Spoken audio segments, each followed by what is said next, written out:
है प्रोग्राम लैके हाजिर हो चुके हैं खबर ते नज़र। मेरे नाल प्रोग्राम खबर ते नज़र दे विच जुड़ चुके हैं मिंटू गुरु सरीया जी। मिंटू जी आए प्यार भरी सत श्री अकाल जी।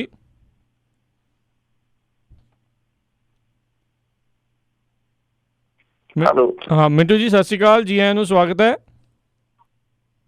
शुक्रिया जी साਰਿਆਂ ਨੂੰ ਸਤਿ ਸ਼੍ਰੀ ਅਕਾਲ ਜੀ। ਤੁਹਾਡੀ ਆਵਾਜ਼ ਬੜੀ ਕੱਚੀ ਆਉਂਦੀ ਹੈ ਪੂਰਾ ਹੋ ਜਾਂਦੀ ਹੈ। ਸੋ ਥੋੜੀ ਜੀ ਟੈਕਨੀਕਲ ਪ੍ਰੋਬਲਮ ਸਰੋਤੇ ਚੱਲ ਰਹੀ ਆ, ਸੋ ਟਰਾਈ ਕਰ ਰਹੇ ਆ ਇਸ ਨੂੰ ਜਿਹੜਾ ਜਲਦੀ ਜਿਹੜਾ ਆਪਾਂ ਹੱਲ ਕਰੀਏ ਤੇ ਪ੍ਰੋਗਰਾਮ ਦੀ ਸ਼ੁਰੂਆਤ ਜਿਹੜੀ ਆਪਾਂ ਕਰਾਂਗੇ। ਪ੍ਰੋਗਰਾਮ ਦੇ ਸ਼ੁਰੂਆਤ ਕਰਨ ਤੋਂ ਪਹਿਲਾਂ ਸਾਡੇ ਅੱਜ ਦੇ ਜਿਹੜੇ ਸਹਿਯੋਗੀ ਉਹਨਾਂ ਦਾ ਧੰਨਵਾਦ ਕਰਦੇ ਜਾਂਦੇ ਆ ਜਿਨ੍ਹਾਂ ਨੇ ਇਸ ਪ੍ਰੋਗਰਾਮ ਨੂੰ ਤੁਹਾਡੇ ਸਾਰਿਆਂ ਤੱਕ ਪਹੁੰਚਾਉਣ 'ਚ ਮਦਦ ਕੀਤੀ ਹੈ। ਖਾਲਸਾ ਇੰਸ਼ੋਰੈਂਸ ਏਜੰਸੀ ਵਾਲੇ ਜਿਨ੍ਹਾਂ ਦੇ ਕੋਲੋਂ ਤੁਸੀਂ ਹਰ ਇੱਕ ਤਰੀਕੇ ਦੇ ਇੰਸ਼ੋਰੈਂਸ ਕਰਵਾ ਸਕਦੇ ਹੋ। ਇੰਸ਼ੋਰੈਂਸ ਬਾਰੇ ਪਤਾ ਕਰਨ ਲਈ ਕਾਲ ਕਰ ਸਕਦੇ ਹੋ ਨੰਬਰ 408 272 2500 ਦੇ ਉੱਤੇ।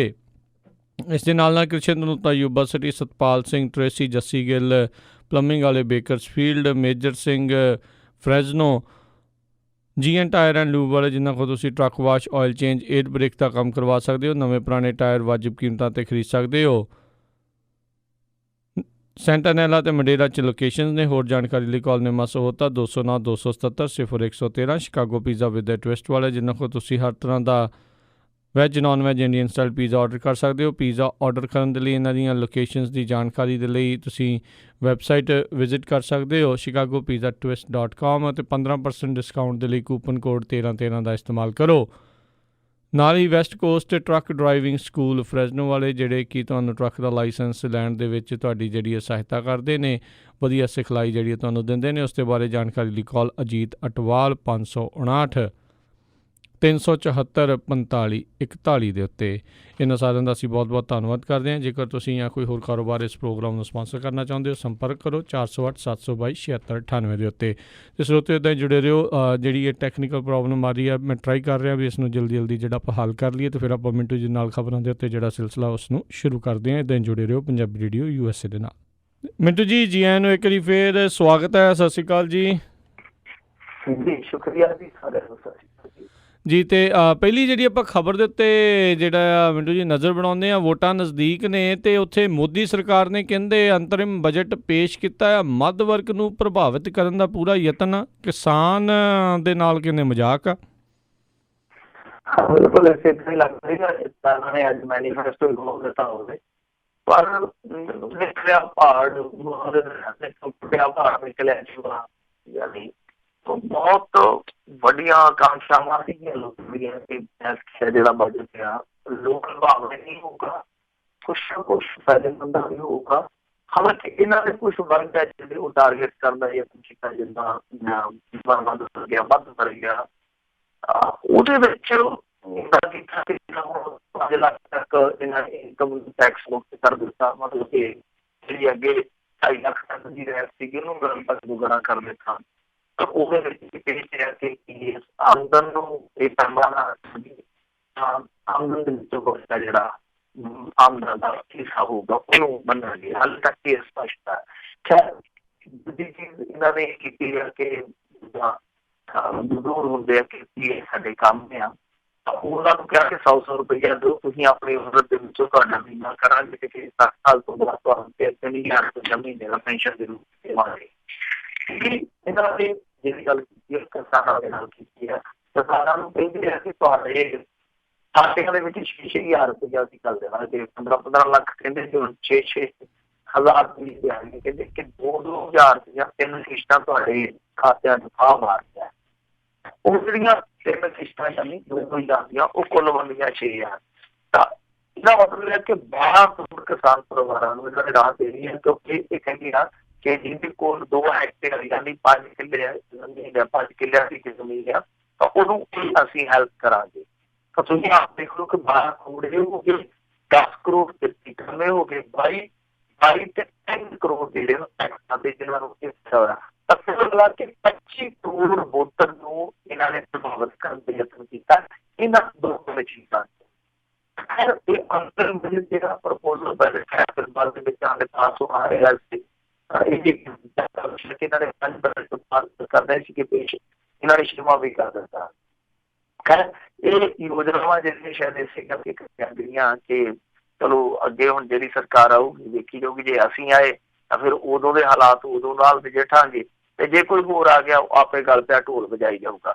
ਸੋ ਯਤਨ ਕੀਤਾ ਗਿਆ 25 ਕਰੋੜ ਵੋਟਰ ਨੂੰ, ਜਿੱਦਾਂ ਮੈਂ ਤੁਹਾਨੂੰ ਦੱਸਿਆ ਗਿਆ 25 ਕਰੋੜ ਵੋਟਰ ਨੂੰ ਛੋਣ ਦਾ। ਦਲਿਤਾਂ ਦੇ ਮੁੱਦੇ ਤੇ ਪਹਿਲਾਂ ਹੀ ਕਾਰਡ ਖੇਡ ਚੁੱਕੇ ਆ, ਜਿੱਦਾਂ SC/ST ਐਕਟ ਦੇ ਵਿੱਚ ਇੱਕ ਪ੍ਰਵਾਨਗੀ ਦਾ ਹੁਕਮ ਦਿੱਤਾ ਸੀ ਸੁਪਰੀਮ ਕੋਰਟ ਨੇ, ਤਾਂ ਇਹਨਾਂ ਨੇ ਕਾਨੂੰਨ ਦੇ ਵਿੱਚ ਤਰਮੀਮ ਕਰ ਦਿੱਤੀ ਸੀ। ਫਿਰ ਇੱਕ ਮੁਸਲਿਮ ਕਾਰਡ ਵੀ ਜਿਹੜਾ 3 ਤਲਾਕ ਦੇ ਉੱਤੇ ਖੇਡ ਚੁੱਕੇ ਆ। ਫਿਰ ਸਵਰਨ ਜਾਤੀਆਂ ਨੂੰ ਵੀ ਇਹਨਾਂ ਨੇ ਰਿਜ਼ਰਵੇਸ਼ਨ ਦਾ ਆਪਣਾ ਜਿਹੜਾ ਕੱਟ ਚ ਮੂੰਗਲੀ ਕੱਟ ਚਲਾਉਣ ਦਾ ਕੰਮ ਕੀਤਾ ਸੀਗਾ ਪਾਰਲੀਮੈਂਟ ਵਿੱਚ। ਤਾਂ ਤੁਸੀਂ ਦੇਖ ਲਓ ਕਿ ਹਰ ਇੱਕ ਵਰਗ ਨੂੰ ਛੋੜ ਦੇ ਰਿਹਾ ਹੈ, ਪਰ ਕਾਮਯਾਬ ਕਿੰਨੇ ਕੁੰਦੇ ਸਮਾਂ ਦੱਸੂਗੇ, ਪਰ ਇਹਨਾਂ ਦੀ ਕੋਸ਼ਿਸ਼ ਰਹੂਗੀ ਜਾਰੀ ਕਰਨਗੇ ਵੋਟਾਂ ਲੈਣਗੇ। ਫਿਰ ਉਸ ਤੋਂ ਬਾਅਦ ਦੇਖੀ ਤੁਸੀਂ ਜਿਹੋ ਜਿਹਾ ਮੋਦੀ ਸਰਕਾਰ ਦੀ ਆਖਰੀ ਜਿਹੜੀ ਕੋਸ਼ਿਸ਼ ਕੋਈ ਸਾਹਮਣੇ ਆ ਰਹੀ ਹੈ, ਕੋਸ਼ਿਸ਼ ਕਿੰਨਾ ਕੁ ਰੰਗ ਲਿਆਉਂਦੀ ਹੈ ਸਮਾਂ ਦੱਸੂਗਾ। ਜੀ ਜੀ ਬਿਲਕੁਲ, ਇਹ ਤਾਂ ਸਮੇਂ ਦੇ ਗਰਭ ਦੇ ਵਿੱਚ ਆ ਵੀ ਕੀ ਜਿਹੜਾ ਕੁਛ ਹੈ ਇਹ ਨਿਕਲੂਗਾ। ਅਗਲੀ ਜਿਹੜੀ ਮਿੰਟੂ ਜੀ ਗੱਲ ਕਰਦੇ ਹਾਂ, ਕਹਿੰਦੇ ਸਾਬਕਾ MLA ਵਿਰਸਾ ਸਿੰਘ ਵਲਟੋਹਾ ਵਿਰੁੱਧ ਪੁਲਿਸ ਚਲਾਨ ਪੇਸ਼। ਕੇਸ ਬੜਾ ਪੁਰਾਣਾ ਸੀਗਾ, ਇੱਕ ਪਤੀ ਦਾ ਬਹੁਤ ਪ੍ਰਸਿੱਧ ਡਾਕਟਰ ਹੁੰਦਾ ਸੀਗਾ ਸੁਦਰਸ਼ਨ ਕੁਮਾਰ ਸੈਨ। 1983 ਦੇ ਵਿੱਚ ਫਿਰ ਜਿਹੜਾ ਦਿੱਤੀ ਗਈ ਤਾਂ ਉਹ ਉਸ ਮਾਮਲੇ ਵਿੱਚ ਦਰਜ ਕੀਤਾ ਗਿਆ ਸੀ। ਬਾਅਦ ਵਿੱਚ 1 ਮਹੀਨੇ ਬਾਅਦ ਜਿਹੜਾ ਰਾਬੀ ਜੇਲ੍ਹ ਦੇ ਵਿੱਚ ਬੰਦ ਸੀਗਾ, ਉਹਨੂੰ ਰਿਮਾਂਡ ਤੇ ਲਿਆ ਕੇ ਪੁੱਛਗਿੱਛ ਕੀਤੀ ਗਈ। ਤਾਂ ਪੁੱਛਗਿੱਛ ਦੇ ਦੌਰਾਨ ਹਰਦੇਵ ਸਿੰਘ ਨੇ ਦੱਸਿਆ ਸੀ ਬਲਦੇਵ ਸਿੰਘ ਤੇ ਵਿਰਸਾ ਸਿੰਘ ਵਲਟੋਹਾ ਨਾਲ ਮਿਲ ਕੇ ਇਹਨਾਂ ਦਸਤਖਤ ਨੂੰ ਮਾਰਿਆ। ਇਸ ਕਬੂਲਨਾਮੇ ਦੇ ਆਧਾਰ ਤੇ ਵਲਟੋਹਾ ਨੂੰ ਦੋਸ਼ੀ ਨਾਮਜ਼ਦ ਕੀਤਾ ਗਿਆ। ਫਿਰ ਬਾਅਦ ਤੁਹਾਨੂੰ ਪਤਾ ਹੀ ਆ ਕਿ 1984 ਚ ਵਲਟੋਏ ਦੀ ਗ੍ਰਿਫਤਾਰੀ ਹੋ ਗਈ। ਫਿਰ ਵਲਟੋਏ ਨੂੰ ਭੇਜ ਦਿੱਤਾ ਗਿਆ ਜੋਧਪੁਰ ਜੇਲ੍ਹ ਦੇ ਵਿੱਚ। ਉੱਥੇ ਬਹੁਤ ਲੰਮਾ ਸਮਾਂ ਨਜ਼ਰਬੰਦ ਰਿਹਾ ਵਲਟੋਹਾ। ਉਸ ਤੋਂ ਬਾਅਦ ਇਹ ਹੁਣ ਮਾਮਲਾ ਨਿਕਲਿਆ, ਹਿੰਦੁਸਤਾਨ ਟਾਈਮਜ਼ ਵਾਲਿਆਂ ਨੇ ਪਿਛਲੇ ਦਿਨੀ ਕਾਫੀ ਰਿਪੋਰਟਾਂ ਛਾਪੀਆਂ ਸੀ ਇਸ ਬਾਬਤ, ਔਰ ਇੱਥੋਂ ਤੱਕ ਕਿਹਾ ਗਿਆ ਸੀਗਾ ਕਿ ਜਦੋਂ ਪੁਲਿਸ ਨੂੰ ਪਤਾ ਸੀਗਾ ਕਿ ਵਲਟੋਹਾ ਜਿਹੜਾ ਉਹ ਨਜ਼ਰ ਬੰਦ ਆ, ਪੁਰਾਣੀ ਜੇਲ੍ਹ ਦੇ ਵਿੱਚ ਬੰਦ ਆ, ਕਿਉਂਕਿ ਪੁਲਿਸ ਵਾਲਿਆਂ ਨੇ ਤੇ ਫੜ ਕੇ ਭੇਜਿਆ ਸੀਗਾ, ਉਹਨਾਂ ਨੇ ਅਦਾਲਤ ਦੇ ਵਿੱਚ ਕਿਹਾ ਕਿ ਭਗੌੜਾ। ਇੱਥੋਂ ਤੱਕ ਜਦੋਂ ਇਸ਼ਤਿਹਾਰ ਆਏ ਨੇ ਉਦੋਂ ਵੀ ਉਹਨਾਂ ਨੂੰ ਪੱਕੀ ਜਾਣਕਾਰੀ ਸੀਗੀ ਵਿਰਸਾ ਸਿੰਘ ਵਲਟੋਹਾ ਜਿਹੜਾ ਉਹ ਉੱਥੇ ਨਜ਼ਰ ਬੰਦ ਹੋਇਆ। ਬਾਅਦ ਦੇ ਵਿੱਚ ਫਿਰ ਜਿਹੜੇ ਨਾਲ ਦੇ ਵਿਰਸਾ ਸਿੰਘ ਵਲਟੋਹਾ ਹੋਰਾਂ ਨੇ ਉਹਨਾਂ ਦੇ ਨਾਲ ਦਿਆਂ ਨੇ ਜਿਹੜਾ ਆਪਣਾ ਕੇਸ ਸੀ ਉਹ ਲੰਘ ਕਰ ਲਿਆ। ਉਸ ਤੋਂ ਬਾਅਦ ਹੁਣ ਵਿਰਸਾ ਸਿੰਘ ਵਲਟੋਹਾ ਤੇ ਇਹ ਕਲੇਮ ਕਰਦਾ ਹੈ, ਦਾਅਵਾ ਕਰਦਾ ਹੈ ਇਹ ਬਣੀ ਹੋ ਗਿਆ ਸੀਗਾ, ਕਿਉਂਕਿ ਆਪਣੇ ਵਜ਼ਨ ਦੇ ਵਿੱਚ ਵੀ ਉਹਨਾਂ ਨੇ ਕਿਹਾ ਮੇਰੇ ਨਾਲ ਲੰਬੀ ਹੋਈ ਸੀ ਉਹਨਾਂ ਦੀ, ਤਾਂ ਉਹਨਾਂ ਨੇ ਕਿਹਾ ਸੀਗਾ ਕਿ ਬਰੀ ਹੋ ਚੁੱਕਾ। ਤਾਂ ਵਿਰਸਾ ਸਿੰਘ ਵਲਟੋਹਾ ਦਾ ਇਹ ਕੇਸ ਤੇ ਬਰੀ ਹੋਇਆ ਹੁੰਦਾ ਤਾਂ ਫਿਰ ਚਲਾਨ ਪੇਸ਼ ਹੋਣ ਦਾ ਤਾਂ ਕੋਈ ਨਹੀਂ ਸੀਗਾ। ਹੁਣ ਚਲਾਨ ਪੇਸ਼ ਹੋਇਆ, ਇਸ ਚਲਾਨ ਤੋਂ ਬਾਅਦ ਹੁਣ ਮੁਸ਼ਕਿਲਾਂ ਜਿਹੜੀਆਂ ਵਿਰਸਾ ਸਿੰਘ ਵਲਟੋਹਾ ਦੀਆਂ ਵੱਧ ਸਕਦੀਆਂ, ਕਿਉਂਕਿ ਟਰਾਇਲ ਚੱਲੂਗਾ, ਟਰਾਇਲ ਦੇ ਵਿੱਚ ਕੁਛ ਵੀ ਹੋ ਸਕਦਾ। ਤਾਂ ਇਸ ਮਾਮਲੇ ਦੇ ਵਿੱਚ ਦੂਸਰਾ ਪੱਖ ਜਿਹੜਾ ਉਹ ਹੁਣ ਜਿੱਦਾਂ ਵਿੱਚੋਂ ਇਹ 2 ਵਾਰੀ ਵਿਧਾਇਕ ਵੀ ਬਣੇ ਆ, ਔਰ ਨਾਲ ਹਿੰਦੁਸਤਾਨ ਟਾਈਮਜ਼ ਨੇ ਤੇ ਇਹੀ ਦਾਅਵਾ ਕੀਤਾ ਸੀਗਾ ਕਿ ਇਹਨਾਂ ਨੂੰ ਪਾਸਪੋਰਟ ਵੀ ਇਸ਼ੂ ਕੀਤਾ ਗਿਆ ਇਸੇ ਕੇਸ ਤੇ ਚੱਲ ਰਿਹਾ। ਬਾਵਜੂਦ ਇਸਦੇ ਕਿ ਇਹ ਚੱਲਦਾ ਸੀਗਾ ਤਾਂ ਇਹਨਾਂ ਨੂੰ ਪੁਲਿਸ ਵੱਲੋਂ ਜਿਹੜੀ NOC ਦਿੱਤੀ ਗਈ ਹੈ। ਮਾਮਲਾ ਕਾਫੀ ਖਿਲਰ ਗਿਆ ਸੀਗਾ। ਔਰ ਦੂਜੀ ਚੀਜ਼ ਟਾਈਮਿੰਗ ਵੀ ਆ। ਟਾਈਮਿੰਗ ਇਹ ਆ ਕਿ ਵਿਰਸਾ ਸਿੰਘ ਵਲਟੋਹਾ ਨੂੰ ਖਡੂਰ ਸਾਹਿਬ ਤੋਂ ਅਕਾਲੀ ਉਮੀਦਵਾਰ ਵੀ ਮੰਨਿਆ ਜਾ ਰਿਹਾ ਸੀ। ਤਾਂ ਅਚਾਨਕ ਜਦੋਂ ਮੀਡੀਆ ਦੇ ਵਿੱਚ ਜਿੱਦਾਂ ਕਹਿ ਲਈਏ ਨਾ ਕਿ ਇਹਨਾਂ ਦੇ ਚੰਗੇ ਕਰਮਾਂ ਨੂੰ ਇਹ ਜਿਹੜੀ ਸਟੋਰੀ ਸੀਗੀ ਉਹ ਲਗਾਤਾਰ ਚਰਚਾ ਦਾ ਵਿਸ਼ਾ ਬਣ ਗਈ ਤਾਂ ਬਣੀ ਰਹੀ। ਫਿਰ ਕਾਂਗਰਸੀਆਂ ਨੂੰ ਵੀ ਲੱਗਿਆ ਕਿ ਹੁਣ ਮੌਕਾ ਸ਼ਾਇਦ ਇਸੇ ਕਰਕੇ ਇਹ ਜ਼ਰੂਰ ਹੋਈ ਹੈ ਸਰਕਾਰੀ ਮੀਟਿੰਗ ਵਿੱਚ, ਕਿਉਂਕਿ ਵਿਰਸਾ ਸਿੰਘ ਵਲਟੋਹਾ ਦਾ ਨਾਂ ਜਿਹੜਾ ਉਹ ਖਡੂਰ ਸਾਹਿਬ ਲਈ ਗਿਆ ਸੀ। ਉਸ ਤੋਂ ਬਾਅਦ ਤਹਿ ਬੰਦੀ ਜਿਹੜੀ ਹਾਸਲ ਹੋ ਗਈ, ਪਰ ਪਹਿਲਾਂ ਵੀ ਜਿਹੜੀਆਂ ਕਾਂਗਰਸੀ ਸਰਕਾਰਾਂ ਜੀ ਜੀ। ਅਗਲੀ ਜਿਹੜੀ ਗੱਲ ਕਰਦੇ ਕਹਿੰਦੇ ਬੇਅਦਬੀ ਤੇ ਗੋਲੀਕਾਂਡ ਜਿਹੜਾ ਪੁਲਿਸ ਅਧਿਕਾਰੀਆਂ ਦੀ ਜ਼ਮਾਨਤ ਫਿਰ ਲਟਕੀ ਆ। ਸੁਣਵਾਈ ਸੀਗੀ, ਸੁਣਵਾਈ ਹੋਈ ਆ। ਵੈਸੇ ਬਾਰ ਐਸੋਸੀਏਸ਼ਨ ਵਾਲਿਆਂ ਦੀ ਹੜਤਾਲ ਸੀਗੀ ਫਰੀਦਕੋਟ ਦੇ ਵਿੱਚ, ਇਹਨਾਂ ਦੀ ਸੁਣਵਾਈ ਟਲ ਗਈ ਸੀ ਪਰਸੋਂ। ਅੱਜ ਜਦੋਂ ਸੁਣਵਾਈ ਹੋਈ ਆ, ਸੁਣਵਾਈ ਮੁਕੰਮਲ ਕਰਕੇ ਅਦਾਲਤ ਨੇ ਕੱਲ ਤੱਕ ਫੈਸਲਾ ਜਿਹੜਾ ਉਹ ਰਾਖਵਾਂ ਰੱਖ ਲਿਆ। ਯਾਨੀ ਇਹਨਾਂ ਦੀ ਕਿਸਮਤ ਦਾ ਫੈਸਲਾ ਹੁਣ ਭਰ ਕੇ ਹੋਏਗਾ। ਜਿਹੜੇ ਪੁਲਿਸ ਵਾਲੇ 2 ਉੱਤੇ ਕੋਰਟ ਦੇ ਵਿੱਚ ਇਹ ਗੁਹਾਰ ਲਾਉਣ ਚਾਹੇ ਸੀਗੇ ਕਿ ਸਾਨੂੰ ਜਵਾਬ ਦੇ ਦਿੱਤੀ ਜਾਵੇ। ਤਾਂ ਇਹਨਾਂ ਦੀ ਕਿਸਮਤ ਦਾ ਫੈਸਲਾ ਜਿਹੜਾ ਉਹ ਹੁਣ ਕੱਲ੍ਹ ਨੂੰ ਖੁੱਲ੍ਹੇਗਾ, ਕੱਲ੍ਹ ਨੂੰ ਦੇਖੋ ਕੀ ਬਣਦਾ। ਨਾਲ ਇਹਨਾਂ ਦੇ ਕੋਲ ਹੋਰ ਵੀ ਆਪਸ਼ਨ ਹੈ, ਹਾਈ ਕੋਰਟ ਵੀ ਜਾ ਸਕਦੇ, ਉਸ ਤੋਂ ਬਾਅਦ ਸੁਪਰੀਮ ਕੋਰਟ ਤੱਕ ਵੀ ਜਾ ਸਕਦੇ ਆ। ਪਰ ਇਹਨਾਂ ਨੂੰ ਇਹਨਾਂ ਨੂੰ ਦਿੱਤਾ ਹੈ ਉਹ ਹਰ ਇੱਕ ਵੱਡਾ ਸਵਾਲ ਹੈ। ਉਹਦਾ ਵਾਸਤੇ ਥੋੜੀ ਖਾਲੀ ਉਹ ਕਹੋਗੇ ਉਸ ਨੂੰ ਕਿ ਕਾਲੀ ਪਾਰਟੀ ਵਾਲੇ ਕਹਿੰਦੇ ਭਾਈ ਕਿਉਂਕਿ ਇਲੈਕਸ਼ਨ ਸੈਂਟਰ ਔਰ ਜਿੱਦਾਂ ਇਹਨਾਂ ਨੇ ਕੁਛ ਬਾਹਰ ਹੋ ਗਏ ਨੇ ਐਕਸਰਸਾਈਜ਼ ਹੋ ਜਾਂਦੇ ਅਦਾਲਤ ਦੇ ਵਿੱਚ ਵੀ ਧਾਰਾਵਾਂ ਜੁੜਦੀਆਂ ਨੇ। ਉਹਦੇ ਵਿੱਚ 2-3 ਧਾਰਾਵਾਂ ਮੁੱਖ ਤੌਰ ਤੇ ਜਿੱਦਾਂ ਸਬੂਤ ਬਟਾਉਣ ਵਾਲੀ, ਤੇ ਤੋਂ ਇਲਾਵਾ ਦੋਸ਼ੀਆਂ ਨੂੰ ਬਚਾਉਣ ਵਾਲੀ, ਇਸ ਤੋਂ ਇਲਾਵਾ ਸਾਜ਼ਿਸ਼ ਕਰਨ ਵਾਲੀ। ਤੁਸੀਂ ਆਪ ਹੀ ਅੰਦਾਜ਼ਾ ਲਗਾਓ ਕਿਹੋ ਜਿਹੀਆਂ ਧਾਰਾਵਾਂ। ਤਾਂ ਲੱਗਦਾ ਹੋਇਆ ਕਿ ਇਹਨਾਂ ਧਾਰਾਵਾਂ ਦੇ ਜ਼ਰੀਏ ਖਾਕੀ ਤੇ ਖਾਦੀ ਉਹ ਦੋਵੇਂ ਹੀ ਫਿੱਟ ਕੀਤੀਆਂ ਜਾ ਸਕਦੀਆਂ ਕਿਤੇ ਨਾ। ਆਉਣ ਵਾਲੇ ਕਈ ਦਿਨ ਜਿਹੜੇ ਮੇਰੇ ਖਿਆਲ ਦੇ ਨਾਲ 5-7 ਤੇ ਵਿਸ਼ੇਸ਼ ਤੌਰ ਤੇ ਜਿਹੜੇ ਦਿਨ ਆ ਉਹ ਬੜੇ ਮਹੱਤਵਪੂਰਨ ਰਹਿਣਗੇ ਇਸ ਮਾਮਲੇ। ਜੀ ਜੀ, ਅਗਲੀ ਜਿਹੜੀ ਗੱਲ ਕਰਦੇ ਹਾਂ, ਲੌਂਗੋਵਾਲ ਹੋਣਾ ਦਾ ਕਹਿੰਦੇ ਦਾਵਾ ਆ ਵੀ RSS ਗੁਰੂ ਧਾਮਾਂ ਤੇ ਕਬਜ਼ਾ ਕਰਨਾ ਚਾਹੁੰਦੀ ਆ। ਅਕਾਲੀ ਦਲ ਵਾਲੇ ਜੁਟ ਗਏ ਨੇ ਹੁਣ ਇਹ ਪੂਰੀ ਇਸ ਲੜਾਈ ਵਾਲੇ ਪਾਸੇ। ਆਪਾਂ ਕੱਲ ਵੀ ਗੱਲ ਕੀਤੀ ਸੀਗੀ, ਮੇਰੇ ਖਿਆਲ ਦੇ ਨਾਲ ਪਰਸੋਂ ਵੀ ਗੱਲ ਕੀਤੀ ਸੀ। ਸਭ ਤੋਂ ਪਹਿਲਾਂ ਗੱਲ ਛੇੜੀ ਸੀਗੀ ਆਪਾਂ ਕਿ ਇਹਨਾਂ ਦਾ ਰਿਸ਼ਤਾ ਜਿਹੜਾ ਉਹ ਥੋੜਾ ਤਰੇੜਿਆ ਹੁਣ ਖੱਪਾ ਬਣ ਗਿਆ ਨੇ। ਜਦੋਂ ਖੱਪਾ ਮਰ ਜਾਂਦੀਆਂ ਨੇ ਤਰੇੜਾਂ ਤੇ ਫਿਰ ਮਾਮਲਾ ਜਿਹੜਾ ਬਹੁਤ ਜ਼ਿਆਦਾ ਉਲਝ ਜਾਂਦਾ। ਅੱਜ ਗੁਰਬਖਸ਼ ਸਿੰਘ ਲੌਂਗੋਵਾਲ ਨੇ ਵੀ ਬੜਾ ਤਲਖ ਪ੍ਰਤੀਕਰਮ ਦਿੱਤਾ, ਤਗੜਾ ਠੋਕਵਾ ਪ੍ਰਤੀਕਰਮ ਦਿੱਤਾ।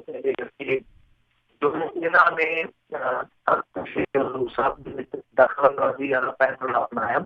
ਇਹ ਸਾਰੀ ਸੱਚੀ ਸਾਜ਼ਿਸ਼ ਸੀਗੀ। ਕਹਿਣ ਦਾ ਮਤਲਬ ਇਹ ਹੋਇਆ ਜੋ ਉੱਥੇ ਐਕਟ ਬਦਲਿਆ ਗਿਆ, ਐਕਟ ਦੀ ਧਾਰਾ ਦੇ ਵਿੱਚ ਤਰਮੀਮ ਕੀਤੀ ਗਈ ਤੇ ਉਸ ਤੋਂ ਬਾਅਦ ਇੱਕ ਪਾਵਰ ਇੱਕ ਸ਼ਕਤੀ ਹੈ ਜਿਹੜੀ ਉਹ ਮਹਾਰਾਸ਼ਟਰ ਸਰਕਾਰ ਕੋਲ ਆ ਗਈ ਤੇ ਉਹ ਸਿੱਧਾ ਪ੍ਰਧਾਨ ਹੀ ਅਪੁਆਇੰਟ ਕਰਨ ਲੱਗ ਪਈ। ਇਹ ਸਾਰੀ ਸੋਚੀ ਸਮਝੀ ਸਾਜ਼ਿਸ਼ ਸੀਗੀ RSS ਦੀ। ਤਾਂ ਉਹਨਾਂ ਨੇ ਇੱਥੋਂ ਤੱਕ ਕਿਹਾ ਵਾ ਕਿ RSS ਅਸਲ ਦੇ ਵਿੱਚ ਗੁਰੂ ਧਾਮ ਉੱਤੇ ਕਬਜ਼ਾ ਕਰਨਾ ਚਾਹੁੰਦੀ ਹੈ। ਪਰ ਅਸੀਂ ਇਹਨਾਂ ਨੂੰ ਮੋੜਵਾਂ ਜਵਾਬ ਦਿਆਂਗੇ ਕਿ ਜੇ ਲੋੜ ਪਈ ਉਹੀ ਬਾਦਲ ਸਾਹਿਬ ਦਾ ਲੜਾਈ ਲਓ, ਜੇ ਲੋੜ ਪਈ ਤੇ ਅਸੀਂ ਕੁਰਬਾਨੀਆਂ ਤੋਂ ਅਸੀਂ ਕੁਰਬਾਨੀਆਂ ਦੇਵਾਂਗੇ, ਚਾਹੇ ਕੋਈ ਕੁਰਬਾਨੀ ਦੇਣੀ ਪਵੇ। ਸਾਡੇ ਨਾਲ ਕੁਰਬਾਨੀ ਦੇਣ ਦੀ ਤਾਂ ਜ਼ਰੂਰਤ ਹੀ ਨਹੀਂ ਸੀਗੀ, ਬਸ ਥੋੜੀ ਜਿਹੀ ਪਹਿਰੇਦਾਰੀ ਦੇ ਦਿੱਤੇ ਤਾਂ ਬਹੁਤ ਸੀ। ਕਿਉਂਕਿ ਹਾਂ ਗੱਲਾਂ ਜਿਹੜੀਆਂ ਅੱਜ ਇਹ ਮੂੰਹ ਫੁੱਟਦੇ ਪਏ ਅਕਾਲੀ, ਹਾਂ ਗੱਲਾਂ ਅੱਜ ਤੋਂ 20 ਸਾਲ ਪਹਿਲਾਂ ਦੀਆਂ ਸ਼ੁਰੂ ਹੋਈਆਂ ਨੇ ਜੋ ਅਸੀਂ ਸੁਣਦੇ ਆਏ ਹਾਂ। ਬਹੁਤ ਸਾਰੇ ਲੋਕ ਉਹਨਾਂ ਨੂੰ ਕਿਸੇ ਨੂੰ ਖਾਲਿਸਤਾਨੀ, ਕਿਸੇ ਨੂੰ ਪਾਕਿਸਤਾਨੀ, ਕਿਸੇ ਨੂੰ ਵੱਖਵਾਦੀ, ਕਿਸੇ ਪਤਾ ਨਹੀਂ ਕਿਆ ਇੱਥੋਂ ਤੱਕ ਕਿ ਹਿੰਦੂ ਸਿੱਖ ਏਕਤਾ ਦੇ ਉਹਨਾਂ ਨੂੰ ਵਿਸ਼ਵਾਸ ਕਹਿ ਦਿੰਦੇ। ਪਰ ਹੁਣ ਆ ਦੇਖ ਲਓ ਕਿ ਕਹਾਣੀ ਕਿੱਧਰ ਨੂੰ ਨਿਕਲਦੀ ਪਈ ਆ। ਜਦੋਂ ਇਹਨਾਂ ਦੇ ਆਪਣੇ ਪੈਰਾਂ ਅੰਦਰ ਜ਼ਮੀਨ ਨੂੰ ਖੋ ਕੇ ਲੈ ਜਾਂਦੇ ਆ ਤਾਂ ਹੁਣ ਇਹ ਜਾਂਦੇ ਆ ਕਹਿੰਦੇ ਕਿ ਸਾਡੇ ਸਿਸਟਮ ਦੇ ਵਿੱਚ, ਸਾਡੇ ਧਰਮ ਦੇ ਵਿੱਚ, ਸਾਡੇ ਪ੍ਰਬੰਧਨ ਦੇ ਵਿੱਚ ਇਹ ਦਖਲ ਦਿੰਦੇ। ਪਰ ਦਖਲ ਦੇਖੋ, ਇਹਨਾਂ ਨੂੰ ਦਖਲ ਨਹੀਂ ਦਿੱਤਾ। ਆਪਣਾ ਬੰਦਾ ਇਹਨਾਂ ਨੇ ਜਾ ਕੇ ਭਾਰਤੀ ਜਨਤਾ ਪਾਰਟੀ ਦੀ ਟਿਕਟ ਤੋਂ ਵਿਧਾਇਕ ਬਣਵਾ ਦਿੱਤਾ। ਹਰਮੀਤ ਸਿੰਘ ਕਾਲਕਾ ਉਹਦੀ ਜਿਹੜੀ ਪਤਨੀ ਹੈ। ਇਸ ਤੋਂ ਇਲਾਵਾ 3-4 ਹੋਰ ਮੈਂਬਰ ਹੈ ਜਿਹੜੇ ਦਿੱਲੀ ਕਮੇਟੀ ਚੋਂ ਕੌਣ ਆ ਇਹ ਦੱਸਾਂਗੇ ਸਹੀ, ਉਹ ਕੌਣ ਹੈ, ਕਿੱਥੋਂ ਆਏ ਆ। ਕਹਿ ਦੇਣਾ ਜਿਹੜਾ ਇਹਨਾਂ ਦਾ ਧਰਮ ਪ੍ਰਚਾਰ ਉਹ ਕੌਣ ਹੈ ਇਹ ਦੱਸਣ। ਦਿੱਲੀ ਕਮੇਟੀ ਦੇ ਵਿੱਚ ਜਿਹੜਾ ਧਰਮ ਪ੍ਰਚਾਰ ਹੋਇਆ ਸਮੇਂ ਮੁਖੀ ਹੈ ਜਿਹੜਾ ਉਹ ਕੌਣ ਹੈ, ਉਹਦਾ ਪਿਛੋਕੜ ਕੀ ਹੈ। ਤਾਂ ਦਖਲਅੰਦਾਜ਼ੀ ਤੇ ਬਹੁਤ ਲੰਬੇ ਸਮੇਂ ਹੋ ਚੁੱਕੀ ਆ। ਹੁਣ ਤੇ ਸਿਰਫ ਇਹੋ ਹੋਇਆ ਕਿ ਦਖਲਅੰਦਾਜ਼ੀ ਇਹਨਾਂ ਦੇ ਨੱਕ ਤੋਂ ਉੱਤੋਂ ਟੱਪ ਗਈ ਤੇ ਜਦੋਂ ਟੱਪ ਗਈ ਤੇ ਹੁਣ ਰੌਲਾ ਪਾਉਣ ਲੱਗ ਪਿਆ। ਪਰ ਜਦੋਂ ਵੀ ਇਹ ਹੁਣ ਰੌਲਾ ਪਊਗਾ ਕਿਉਂਕਿ ਅੱਗੇ ਪੈਣਾ ਜਿਸ ਤਰੀਕੇ ਨਾਲ ਮਿਹਣੋ ਮਿਹਣੀ ਹੋਣ ਡਿਆ ਆ, ਇਹਨਾਂ ਨੂੰ ਲੱਗਦਾ ਕਿ ਮਾਮਲਾ ਛੇਤੀ ਸੁਲਟ ਜਾਊਗਾ। ਜੇ ਭਾਜਪਾ ਦੀ ਹਾਈਕਮਾਨ ਤੇ ਪ੍ਰਕਾਸ਼ ਸਿੰਘ ਬਾਦਲ ਕਿਤੇ ਸਿਰ ਜੋੜ ਕੇ ਬਹਿ ਜਾਣ ਮਾਮਲਾ ਭਾਵੇਂ ਨਿਬੜ ਜਾਵੇ, ਨਹੀਂ ਤੇ ਮਾਮਲਾ ਗਾਂ ਤੱਕ ਜਾਊਗਾ ਤਾਂ ਉਹਦੇ ਮਗੂਗਾ ਉਦੋਂ ਅਕਾਲੀਆਂ ਦਾ ਹੀ ਨੁਕਸ ਨਿਕਲੂਗਾ। ਇਹ ਨਹੀਂ ਹੈ ਕਿ ਅਕਾਲੀ ਹੁਣ ਬੋਲਿਆ ਤੇ ਲੋਕ ਕਹਿਣਗੇ ਕਿ ਹਾਂਜੀ ਬਹੁਤ ਠੀਕ ਕੀਤਾ। ਉਹ ਕਹਿ ਰਹੇ ਆ ਵਿਰੋਧਤਾ ਇਹਨਾਂ ਨੇ ਕੀਤੀ ਜਾਇਜ਼ ਆ, RSS ਦਾ ਦਖਲ ਬਣਦਾ ਨਹੀਂ ਹੈ। ਪਰ ਜਦੋਂ ਵੀ ਇਹ ਵਿਵਾਦ ਵਧੂਗਾ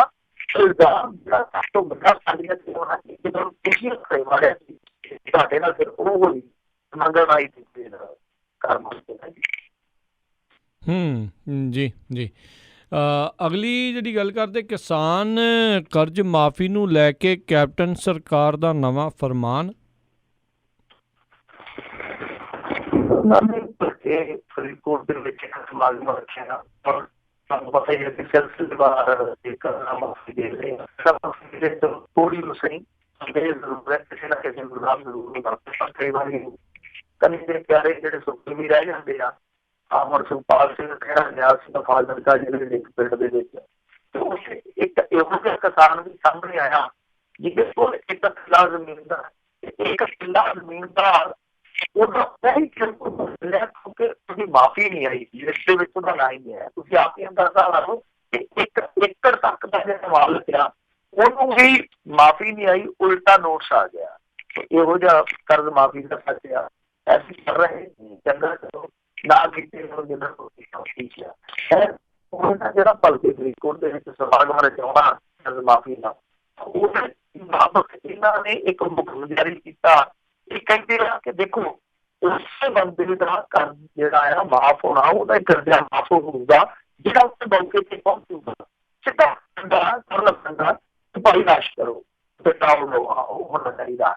ਉਹ ਇਸ ਕਰਕੇ ਕਿ ਉਸੇ ਇਲੈਕਸ਼ਨ ਕਰਦੇ ਆਪਣੇ ਮਸ਼ਹੂਰੀ ਕਰ ਸਕੀਏ, ਲੋਕਾਂ ਹੋ ਸਕੀਏ। ਇਹ ਕੈਪਟਨ ਅਮਰਿੰਦਰ ਸਿੰਘ ਉਹੀ ਕੈਪਟਨ ਅਮਰਿੰਦਰ ਸਿੰਘ ਆ ਜਿਹੜਾ ਕੁਛ ਆਪੇ ਪਹਿਲਾਂ ਇਹ ਆਖਣ ਡਿਆ ਸੀਗਾ ਜਦੋਂ ਸਵਾਲ ਕੀਤਾ ਜਾ ਕੇ ਤੁਹਾਡੇ ਤੇ ਦੋਸ਼ ਲੱਗਦਾ ਤੁਸੀਂ ਮੁੱਖਾਂ ਚ ਵਿਕਰਦੇ ਨਹੀਂ ਜੇ ਪ੍ਰਕਾਸ਼ ਸਿੰਘ ਬਾਦਲ ਤੇ ਦੂਸਰੇ ਵਾਰੀ ਰੈਫਰ ਦਾ ਇਹਨਾਂ ਨੇ ਕਿਹਾ ਸੀਗਾ ਕਿ ਦੇਖੋ ਸਾਡੇ ਕੋਲ ਟਵਿੱਟਰ ਹੈ, ਸਾਡੇ ਕੋਲ ਅਸੀਂ ਸਿੱਧੇ ਦੇ ਦੌਰ ਦੇ ਵਿੱਚ ਲੋਕਾਂ ਨਾਲ ਟਵਿੱਟਰ ਦੀਆਂ ਵਿਵਾਦਤਾਂ ਹੋ ਸਕਦੇ ਆ। ਜ਼ਰੂਰਤ ਨਹੀਂ ਹੈ ਕਿ ਮੈਂ ਪਿੰਡ ਪਿੰਡ ਜਾਵਾਂ। ਇਹਨਾਂ ਨੇ ਆਹ ਗੱਲ ਕਹੀ ਸੀਗੀ ਕਿ ਸਾਡੇ ਕੋਲ ਅੱਜ ਇੰਨਾ ਵਧੀਆ ਦੌਰ ਆ, ਸਾਡੇ ਕੋਲ ਇਹੋ ਜਿਹੇ ਬਿਜਲੀ ਮੰਚ ਆ ਜਿਨ੍ਹਾਂ ਦੇ ਜ਼ਰੀਏ ਅਸੀਂ ਘਰ ਘਰ ਪਹੁੰਚ ਸਕਦੇ ਹਾਂ ਤੇ ਬੰਦਾ ਕੋਈ ਸਾਡੇ ਬਿਜਲੀ ਦਾ ਸਾਡੇ ਹੁਣ ਜਿਹੜੇ ਨੈਟ ਵਾਲੇ ਉਹ ਜਿਹੜੇ ਪੁਰਜੇ ਆ ਉਹ ਖੜੇ ਆ ਹੋਰ ਵੀ ਸਾਰਾ ਕੁਛ ਉਹੀ ਆ। ਲੋਕਾਂ ਦਾ ਕੰਮ ਕਰ ਚੜਾ ਕੇ ਉੱਥੇ ਤੁਸੀਂ ਉਹਨਾਂ ਨੂੰ ਆਪਣੀ ਮਸ਼ਹੂਰੀ ਦੀ ਸਮਝਣੀ ਆ ਸਾਰੇ ਮੰਚ यहाँ पर माफी ਤੁਹਾਨੂੰ ਦਿੱਤੀ ਹੈ ਕਿ ਕਿਰਪਾ ਕਰਕੇ ਉਸ ਦਾ ਵੋਟਾਂ ਵੇਲੇ ਸਾਡਾ ਥੋੜਾ ਜਿਹਾ ਧਿਆਨ ਰੱਖਿਓ। ਕਹਿਣ ਦਾ ਮਤਲਬ ਇਹ ਕਿ ਤੁਸੀਂ ਆਪਣੀ ਗੱਲ ਤੋਂ ਕਿੰਨੀ ਛੇਤੀ ਕਰਦੇ ਹੋ ਇਹ ਵੀ ਉਦਾਹਰਨ ਮੇਰੇ ਖਿਆਲ ਦੇ ਨਾਲ ਇਸ ਮਾਮਲੇ ਤੋਂ ਵੱਡੀ ਕੋਈ ਨਹੀਂ ਹੋ ਸਕਦੀ।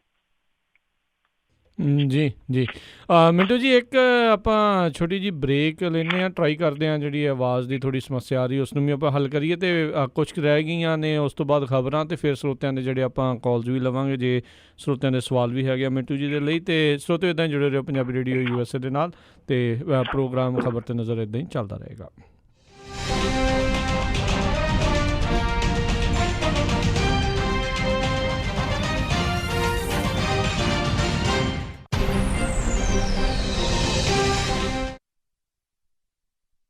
ਸ਼ਾਬਾਸ਼ ਡਿੰਪੀ, ਪਿਛਲੇ ਕੁਝ ਦਿਨਾਂ ਤੋਂ ਦੇਖ ਰਿਹਾ ਆ ਬੜੇ ਟਾਈਮ ਨਾਲ ਆਉਂਦਾ ਆ, ਪੂਰੀ ਫੁਰਤੀ ਨਾਲ ਕੰਮ ਕਰਦਾ ਆ ਤੇ ਖੁਸ਼ ਵੀ ਰਹਿਣ ਲੱਗ ਪਿਆ ਆ। ਕੀ ਵਜ੍ਹਾ ਆ ਇਸ ਪਿੱਛੇ? ਬਸ ਵੀਰ ਜੀ, ਮੈਂ ਤਾਂ ਇਸ ਦਾ ਸਾਰਾ ਧੰਨਵਾਦ ਮੈਟਰੈਸ ਐਕਸਪ੍ਰੈਸ ਰੋਜ਼ਵਿਲ ਵਾਲੇ ਅੰਮ੍ਰਿਤ ਸਰਾਂ ਨੂੰ ਦਿੰਨਾ ਜਿਨ੍ਹਾਂ ਨੇ ਮੈਨੂੰ ਬੜਾ ਹੀ ਆਰਾਮਦਾਇਕ ਮੈਟਰੈਸ ਦਵਾਇਆ। ਹੁਣ ਮੈਂ ਚੈਨ ਦੀ ਨੀਂਦ ਸੌਂਦਾ ਆ। ਮੈਟਰੈਸ ਐਕਸਪ੍ਰੈਸ ਰੋਜ਼ਵਿਲ ਜਿਨ੍ਹਾਂ ਦੇ ਕੋਲੋਂ high quality mattress wholesale price ਤੇ ਮਿਲਦੇ ਹਨ। ਤੁਸੀਂ ਇੱਥੋਂ Sealy, Simmons, Nature Sleep, gel memory foam, adjustable base ਵਾਲੇ ਗੱਦੇ ਲੈ ਸਕਦੇ ਹੋ। ਬਾਕੀ ਵੱਡੇ ਸਟੋਰਾਂ ਨਾਲੋਂ 50 ਤੋਂ 70% ਤੱਕ ਘੱਟ ਕੀਮਤਾਂ ਹੁੰਦੀਆਂ ਹਨ। ਇਹ ਪੰਜਾਬੀ ਵਿੱਚ ਗੱਲ ਕਰਦੇ ਨੇ। ਇਹਨਾਂ ਦਾ address 1811 Douglas boulevard Roseville raw store ਦੇ ਨਜ਼ਦੀਕ। ਹੋਰ ਜਾਣਕਾਰੀ ਲਈ ਕਾਲ ਅੰਮ੍ਰਿਤ ਸਰਾਂ 5304155959 530 415 5959। ਮੈਨੀ ਹੇਅਰ 5303007663 530 37663। ਇਹਨਾਂ ਦੇ ਸਟੋਰ ਯੂਬਾ ਸਿਟੀ, ਡੇਵਿਸ ਅਤੇ ਫਾਲਸਮ ਵਿੱਚ ਵੀ ਹਨ। ਵਿਹਾਣੀਆਂ ਕੋਕਾ ਕੜਵਾ ਦੇ ਮਾਇਆ ਕੋਕਾ। ਮੈਂ ਕਿਹਾ ਸੁਣਦੇ ਨਹੀਂ ਜੀ, ਮੇਰੀਆਂ ਸਾਰੀਆਂ ਸਹੇਲੀਆਂ ਕੋਲ ਸੋਨੇ ਦੇ ਬੜੇ ਸੋਹਣੇ ਸੋਹਣੇ ਗਹਿਣੇ ਆ। ਇੱਕ ਮੈਂ ਹੀ ਆ ਜਿਹੜੀਆਂ ਪੁਰਾਣੀਆਂ ਜੀਆਂ ਵਾਲੀਆਂ ਪਾਈ ਫਿਰਦੀ ਨੂੰ ਕਿੰਨੇ ਸਾਲ ਹੋ ਗਏ ਆ। ਮੈਨੂੰ ਨਹੀਂ ਪਤਾ, ਮੈਨੂੰ ਵੀ ਸੋਹਣੇ ਸੋਹਣੇ ਗਹਿਣੇ ਬਣਵਾ ਕੇ ਦਿਓ। ਲੈ ਇਹ ਕਿਹੜੀ ਗੱਲ ਆ, ਤੂੰ ਚੱਲ ਬੱਗਾ ਜੁਐਲਰਸ ਦੇ, ਮੈਂ ਤੈਨੂੰ ਹੁਣੇ ਲੈ ਕੇ ਦਿੰਨਾ ਸੋਹਣੇ ਸੋਹਣੇ ਗਹਿਣੇ। ਫਿਰ ਦੇਖੀ ਤੇਰੀ ਵੀ ਸਹੇਲੀਆਂ 'ਚ ਟੌਰ ਬਣ ਜਾਊਗੀ। ਬੱਗਾ ਜੁਐਲਰਸ ਸੈਕਰਾਮੈਂਟੋ ਜਿੱਥੋਂ ਖਰੀਦ ਸਕਦੇ ਹੋ ਵਿਆਹ ਸ਼ਾਦੀਆਂ ਲਈ ਖੂਬਸੂਰਤ ਗਹਿਣੇ ਤੇ ਨਾਲ ਹੀ ਸੋਨੇ ਦੇ ਬਦਲੇ ਕੈਸ਼ ਵੀ ਲੈ ਸਕਦੇ ਹੋ। ਵਿਆਹ ਸ਼ਾਦੀ ਜਾਂ ਕਿਸੇ ਵੀ ਇਵੈਂਟ ਤੇ ਡੈਕੋਰੇਸ਼ਨ ਵੀ ਕਰਦੇ ਹਨ ਤੇ ਹਰ ਤਰ੍ਹਾਂ ਦੇ ਕਸਟਮ ਗਹਿਣੇ ਤਿਆਰ ਕਰਵਾ ਸਕਦੇ ਹੋ। ਹੋਰ ਜਾਣਕਾਰੀ ਲਈ ਕਾਲ ਕਰੋ ਜੌਨੀ ਜੀ ਨੂੰ 9169128842 916 912 8842। ਪਤਾ ਨੋਟ ਕਰੋ 6930 65th street number 115 China town supermarket Sacramento. Phone number 916 912 8842 91 9169128842. Bagga Jewelers, Sacramento. ਤੁਹਾਡੇ ਖੁਸ਼ੀ ਦੇ ਮੌਕੇ ਨੂੰ ਹੋਰ ਵੀ ਚਾਰ ਚੰਨ ਲਾਉਣ ਵਾਸਤੇ ਗੱਲ ਕਰ ਸਕਦੇ ਹੋ ਨਿਊ ਇਮੇਜ ਸਿਨੇਮਾ, ਜਿਨ੍ਹਾਂ ਤੋਂ ਤੁਸੀਂ ਕਰਵਾ ਸਕਦੇ ਹੋ ਆਪਣੇ ਹਰ ਇੱਕ ਫੰਕਸ਼ਨ ਦੀ ਫੋਟੋਗ੍ਰਾਫੀ ਅਤੇ ਵੀਡੀਓਗ੍ਰਾਫੀ। ਵਧੇਰੇ ਜਾਣਕਾਰੀ ਲਈ ਗੱਲ ਕਰ ਸਕਦੇ ਹੋ ਬੌਬੀ ਜੀ ਨਾਲ 2094042512 2094042512 ਜਾਂ ਫਿਰ ਤੁਸੀਂ ਇਹਨਾਂ ਦੀ ਵੈਬਸਾਈਟ ਤੇ ਵੀ ਵਿਜ਼ਿਟ ਕਰ ਸਕਦੇ ਹੋ www.newimagecinema.com ਤੇ।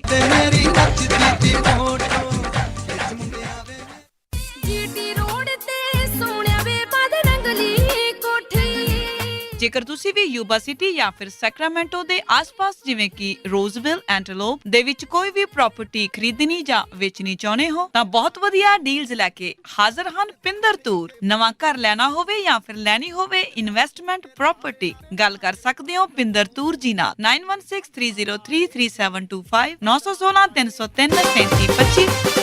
ਸਤਿ ਸ੍ਰੀ ਅਕਾਲ ਮੈਡਮ ਜੀ, ਪਤਾ ਲੱਗਾ ਸੀ ਤੁਹਾਡੇ ਬੱਚੇ ਦਾ ਵਿਆਹ। ਮੈਂ ਸੋਚਿਆ ਵੀ ਜਾ ਕੇ ਪਤਾ ਕਰੀਏ, ਲਿਖਾਓ ਕੀ ਕੀ ਰਿਕੁਆਇਰਮੈਂਟ ਹੈ। ਹਾਂਜੀ ਦੇਖੋ 1300 ਤੋਂ 1400 ਤੱਕ ਦੀ ਸਾਡੀ ਗੈਦਰਿੰਗ ਹੋਏਗੀ ਐਨੀ? ਤੇ ਪਾਰਟੀ ਹਾਲ ਮੈਨੂੰ ਬਿਲਕੁਲ ਨਵਾਂ ਨਕੋਰ ਚਾਹੀਦਾ। ਅੱਛਾ ਜੀ। ਤੇ ਫੂਡ ਦੀ ਕੁਆਲਿਟੀ ਨਾਲ ਪਲੀਜ਼ ਕੋਈ ਕੰਪਰੋ ਨਹੀਂ ਚਾਹੀਦਾ। ਅੱਛਾ ਜੀ। ਤੇ ਡੈਕੋਰੇਸ਼ਨ ਜਿਹੜੀ ਉਹ ਬਿਲਕੁਲ ਲਾਜਵਾਬ ਹੋਵੇ। ਅੱਛਾ ਜੀ। ਐਂਡ ਮੋਰ ਓਵਰ ਇੰਨੀ ਕੁ ਗੈਦਰਿੰਗ ਆ ਤਾਂ ਪਾਰਕਿੰਗ ਸਪੇਸ ਵੀ ਖੁੱਲੀ ਹੋਣੀ ਚਾਹੀਦੀ ਆ। ਚੰਗਾ ਫਿਰ ਮੈਡਮ ਜੀ, ਮੈਂ ਤੇ ਚੱਲਦਾ। ਹੁਣ ਤੁਸੀਂ ਕਿੱਥੇ ਚੱਲੇ? ਇੰਨਾ ਵੱਡਾ ਕੰਮ ਸਾਡੇ ਕੋਲੋਂ ਨਹੀਂ ਸੰਭਿਆ ਜਾਣਾ। ਮਿਰਾਜ ਫॉर ਯੂ ਵਾਲੇ ਰਾਜਾ ਸਿੰਘ ਨੂੰ ਫੋਨ ਕਰ ਲਓ। ਮਿਰਾਜ ਬੈਂਕਟ ਹਾਲ, ਜਿਨ੍ਹਾਂ ਕੋਲ ਨੇ 2 ਬੈਂਕਟ ਹਾਲ 300 ਤੇ 1000 ਦੀ ਕੈਪੈਸਿਟੀ ਵਾਲੇ। ਮਿਰਾਜ ਬੈਂਕਟ ਹਾਲ ਜਿਨ੍ਹਾਂ ਕੋਲ ਹੈ ਨੰਬਰ 1 ਕੇਟਰਿੰਗ ਇਨ ਟਾਊਨ, ਬੈਸਟ ਸਵੀਟਸ ਤੇ ਤੁਹਾਡੇ ਫੰਕਸ਼ਨ ਲਈ best ambience. For more information, call Raja Singh 9168656659 या परमप्रीत सिंह डड्डी 6615103143।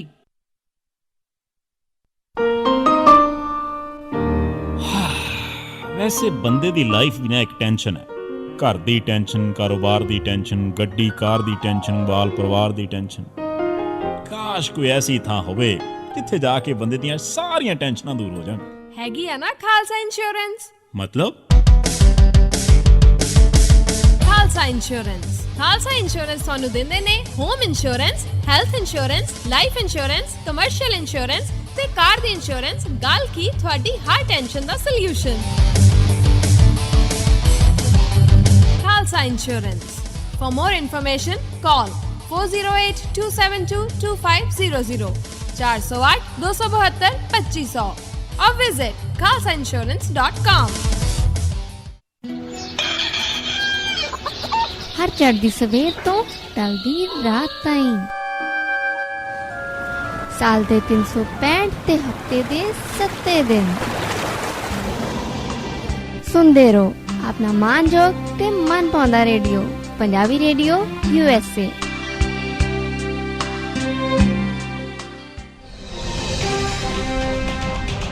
ਪੰਜਾਬੀ ਰੇਡੀਓ USA ਸੁਣ ਰਹੇ ਸਾਰੇ ਸਰੋਤਿਆਂ ਨੂੰ ਇੱਕ ਵਾਰੀ ਫੇਰ ਨਿੱਘੀ ਜੀ ਆਇਆਂ ਨੂੰ ਸਭ ਦਾ ਸਵਾਗਤ ਹੈ। ਮਿੰਟੂ ਜੀ, ਜੀ ਆਇਆਂ ਨੂੰ ਸਵਾਗਤ ਹੈ। ਸਤਿ ਸ਼੍ਰੀ ਅਕਾਲ ਜੀ। ਜੀ ਸਤਿ ਸ਼੍ਰੀ ਅਕਾਲ ਜੀ। ਤੇ ਸਰੋਤਿਓ ਕੁਛ ਖਬਰਾਂ ਕਰਾਂਗੇ, ਉਸ ਤੋਂ ਬਾਅਦ ਦੇ ਵਿੱਚ ਤੁਸੀਂ ਵੀ ਕਾਲ ਕਰਕੇ ਜੇ ਮਿੰਟੂ ਜੀ ਨੂੰ ਕੋਈ ਸਵਾਲ ਪੁੱਛਣਾ ਚਾਹੁੰਦੇ ਹੋ, ਬਜਟ ਦੇ ਵਿੱਚ ਕੀ ਕੁਛ ਹੋਇਆ, ਤੁਹਾਡੇ ਕੋਈ ਸਵਾਲ ਹੈਗੇ ਨੇ ਉਸ ਦੇ ਬਾਬਤ, ਤਾਂ ਕਾਲ ਕਰ ਸਕਦੇ ਹੋ ਨੰਬਰ 408 272 5200 ਦੇ ਉੱਤੇ 4082725200 ਦੇ ਉੱਤੇ। ਮਿੰਟੂ ਜੀ, ਅਗਲੀ ਜਿਹੜੇ ਗੱਲ ਕਰਦੇ ਹਾਂ ਖਬਰ ਦੇ ਉੱਤੇ ਵੀ ਸੁਰੇਸ਼ ਕੁਮਾਰ ਦੀਆਂ ਸ਼ਕਤੀਆਂ ਸੰਬੰਧੀ ਹਾਈ ਕੋਰਟ ਵੱਲੋਂ ਜਵਾਬ ਤਲਬ।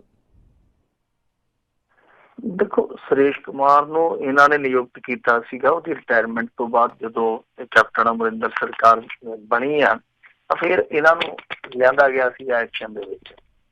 ਕਾਫੀ ਵਾਦ ਵਿਵਾਦ ਹੋਇਆ ਸੀਗਾ, ਫਿਰ ਮਾਮਲਾ ਕੋਰਟ 'ਚ ਚਲੇ ਗਿਆ। ਸੁਰੇਸ਼ ਕੁਮਾਰ ਘਰੇ ਤੱਕ ਬਹਿ ਗਿਆ ਪਰ ਕੈਪਟਨ ਅਮਰਿੰਦਰ ਸਿੰਘ ਨੇ ਉਹਦਾ ਖਹਿੜਾ ਨਹੀਂ ਛੱਡਿਆ, ਘਰੋਂ ਬੁਲਾ ਕੇ ਲਿਆਇਆ ਸੀ ਉਹ ਚੀਜ਼ਾਂ। ਤਾਂ ਫਿਰ ਇਸ ਮਾਮਲੇ ਦੇ ਵਿੱਚ ਕਾਨੂੰਨੀ ਲੜਾਈ ਤੇ ਸ਼ੁਰੂ ਹੋਈ ਸੀਗੀ, ਪਰ ਇੱਕ ਅਫਸਰਸ਼ਾਹੀ ਦੀ ਲੌਬੀ ਵੀ ਜਿਹੜੀ ਆ ਉਹ ਵਿਰੋਧਤਾ ਕਰਦੀ ਪਈ ਸੀ ਕਿ ਇਸ ਤਰ੍ਹਾਂ ਰਿਟਾਇਰਮੈਂਟ ਤੋਂ ਬਾਅਦ ਇੱਕ ਅਧਿਕਾਰੀ ਨੂੰ ਸਾਡੇ ਸਿਰ ਤੇ ਲਿਆ ਕੇ ਬਿਠਾ ਦਿੱਤਾ ਗਿਆ। ਯਾਨੀ ਅੰਦਰੋਂ ਵੀ ਵਿਰੋਧ ਹੋਇਆ ਸੀਗਾ ਉਦੋਂ ਉਸ ਵੇਲੇ ਇਸ ਨਿਯੁਕਤੀ ਦਾ। ਤਾਂ ਫਿਰ ਹੁਣ ਜਦੋਂ ਹਾਈ ਕੋਰਟ ਦੇ ਵਿੱਚ ਸੁਣਵਾਈ ਚੱਲਦੀ ਪਈ ਆ ਤਾਂ ਉਹਨਾਂ ਨੇ ਇਹ ਕਿਹਾ ਕਿ ਭਾਈ ਦੱਸੋ ਕਿ ਇਹਨਾਂ ਕੋਲ ਸ਼ਕਤੀਆਂ ਕੀ ਨੇ, ਕਿਉਂਕਿ ਰੌਲਾ ਇੱਥੇ ਫਸਦਾ, ਪੇਚ ਇੱਥੇ ਅੜਿਆ ਹੋਇਆ। ਜਿਹੜੇ ਪਟੀਸ਼ਨ ਕਰਤਾ ਨੇ ਉਹ ਕਹਿੰਦੇ ਆ ਕਿ ਇਹ ਇੱਕ ਕਾਡਰ ਅਹੁਦਾ ਤੇ ਇਹਦੇ ਵਿੱਚ ਜਿਹੜਾ ਸੇਵਾ ਮੁਕਤ ਆ ਬੰਦਾ, ਜਿਹੜਾ ਸੇਵਾ ਕਰ ਚੁੱਕਿਆ, ਸੇਵਾ ਦੇ ਵਿੱਚ ਹੈ ਨਹੀਂਗਾ, ਜੋ ਸਰਵਿਸ ਤੋਂ ਰਿਟਾਇਰ ਹੋ ਚੁੱਕਾ, ਉਹ ਬੰਦਾ ਇਹਦੇ ਵਿੱਚ ਲਾ ਦੇਣਾ ਜਿਹੜਾ ਉਹ ਕਿਤੇ ਨਾ ਕਿਤੇ ਇਸ ਅਹੁਦੇ ਦੀ ਵਿਧਾਨ ਦਾ ਵਿਧੀ ਦਾ ਉਲੰਘਣ ਆ। ਤਾਂ ਦੂਜੇ ਪਾਸੇ ਇਹ ਕਹਿੰਦੇ ਜੀ ਕਿ ਨਹੀਂ, ਇਹ ਕਾਡਰ ਅਹੁਦਾ ਨਹੀਂ ਹੈ, ਸਰਕਾਰ ਵਾਲੇ ਕਹਿੰਦੇ ਆ। ਤਾਂ ਫਿਰ ਕੋਰਟ ਨੇ ਆਖਿਆ ਕਿ ਤੁਸੀਂ ਇਹਨਾਂ ਦੀਆਂ ਸ਼ਕਤੀਆਂ ਦੱਸੋ, ਇਹਨਾਂ ਦਾ ਕੰਮ ਕਰਨ ਦਾ ਤੌਰ ਤਰੀਕਾ ਦੱਸੋ, ਕੀ ਇਹਨਾਂ ਦੀ ਲਿਮਿਟੇਸ਼ਨ ਹੈ, ਸਾਰਾ ਕੁਝ ਦੱਸੋ। ਫਿਰ ਉਸ ਤੋਂ ਬਾਅਦ ਤੈਅ ਹੋਊਗਾ ਕਿ ਕੀ ਇਹ ਕਾਡਰ ਅਹੁਦੇ ਦਾ ਕੰਮ ਆ ਜਾਂ ਨਾਨ ਕਾਡਰ ਅਹੁਦੇ ਦਾ ਕੰਮ ਆ। ਤੇ ਹੁਣ ਇਹ ਮਾਮਲਾ 13 ਫਰਵਰੀ ਨੂੰ ਸੁਣਿਆ ਜਾਊਗਾ। ਜੇ ਇਸ ਤਰ੍ਹਾਂ ਹੋਇਆ ਤਾਂ ਕੈਪਟਨ ਅਮਰਿੰਦਰ ਸਿੰਘ ਲਈ ਬਹੁਤ ਵੱਡਾ ਝਟਕਾ ਹੋਊਗਾ। ਇਹ ਖਜ਼ਾਨੇ ਲਈ ਵੀ ਵੱਡਾ ਝਟਕਾ ਹੋਣਾ, ਕਿਉਂਕਿ ਉਦੋਂ ਤੱਕ ਪੱਤੇ ਤਨਖਾਹ ਸੁਰੇਸ਼ ਕੁਮਾਰ ਜੀ ਕਾਫੀ ਲੈ ਚੁੱਕੇ ਹੋਣੇ। ਉੱਦਾਂ ਜੇ ਕਹੀਏ ਆਪਾਂ ਸਿੱਧੀ ਸਾਦੀ ਭਾਸ਼ਾ ਦੇ ਵਿੱਚ ਕਹੀਏ ਤਾਂ ਕੈਪਟਨ ਅਮਰਿੰਦਰ ਸਿੰਘ ਦੀ ਛੁੱਟੀ ਤੋਂ ਬਾਅਦ ਜੇ ਕੋਈ ਅਦ੍ਰਿਸ਼ ਮੁੱਖ ਮੰਤਰੀ ਹੁੰਦਾ ਪੰਜਾਬ ਦਾ ਤੇ ਉਹ ਸੁਰੇਸ਼ ਹੀ ਹੁੰਦਾ। ਜੀ ਜੀ। ਅਗਲੀ ਜਿਹੜੀ ਗੱਲ ਕਰਦੇ, ਪੁਲਿਸ ਡਿਊਟੀ 'ਚ ਤਾਇਨਾਤ ਬੱਸ ਨੂੰ ਅੱਗ ਲਾਉਣ ਦੇ ਮਾਮਲੇ 'ਚ 2 ਡੇਰਾ ਪ੍ਰੇਮੀਆਂ ਨੂੰ 5-5 ਸਾਲ ਦੀ ਕੈਦ। ਇਹ ਦੇਖੋ, ਮੇਰੇ ਖਿਆਲ ਦੇ ਨਾਲ ਜਦੋਂ ਤੋਂ ਡੇਰੇਦਾਰ ਨੂੰ ਸਜ਼ਾ ਹੋਈ ਆ, ਪਹਿਲਾ ਮਾਮਲਾ ਜਿਹਦੇ ਵਿੱਚ ਸਜ਼ਾ ਹੋਈ ਆ ਪੰਜਾਬ ਦੇ ਵਿੱਚ ਮਾਮਲੇ 'ਚ ਡੇਰਾ ਪ੍ਰੇਮੀਆਂ ਨੂੰ, ਇਹ ਘਟਨਾ ਜਿਹੜੀ ਸੀ ਕਿ ਸੰਗਰੂਰ ਜ਼ਿਲ੍ਹੇ ਦੀ ਸੀਗੀ। ਤਾਂ ਉਸ ਵੇਲੇ ਜਿਹੜਾ ਇਹਨਾਂ ਦਾ ਨਾਮ ਚਰਚਾ ਰਿਹਾ ਕਿਲ੍ਹਾ ਹਕੀਮਾ, ਉੱਥੇ ਨੇੜੇ ਇਹਨਾਂ ਨੇ ਇੱਕ ਬੱਸ ਨੂੰ ਅੱਗ ਲਾਈ ਸੀ। ਇਹ ਬੱਸ ਜਿਹੜੀ ਸੀਗੀ ਪੁਲਿਸ ਦੀ। ਤਾਂ ਇਸ ਮਾਮਲੇ ਦੇ ਵਿੱਚ 2 ਡੇਰਾ ਪ੍ਰੇਮੀਆਂ ਨੂੰ, ਜਿਸ ਤਰ੍ਹਾਂ ਤੁਸੀਂ ਦੱਸ ਹੀ ਦਿੱਤਾ, ਕਿ 5-5 ਸਾਲ ਦੀ ਕੈਦ ਤੇ 5-5 ਹਜ਼ਾਰ ਰੁਪਈਆ ਜਿਹੜਾ ਉਹ ਜੁਰਮਾਨਾ ਕੀਤਾ ਗਿਆ। ਇਹਦਾ ਮਤਲਬ ਆ ਕਿ ਆਉਣ ਵਾਲੇ ਸਮੇਂ ਦੇ ਵਿੱਚ ਹੋਰ ਕੇਸ ਵੀ ਹੈ ਜਿਹੜੇ, ਹੋਰ ਟ੍ਰਾਇਲ ਵੀ ਹੈ ਜਿਹੜੇ ਉਹ ਨੇਪਰੇ ਚੜ੍ਹਨਗੇ, ਕਿਉਂਕਿ ਇਹ ਕੰਮ ਸ਼ੁਰੂ ਹੋ ਚੁੱਕਾ।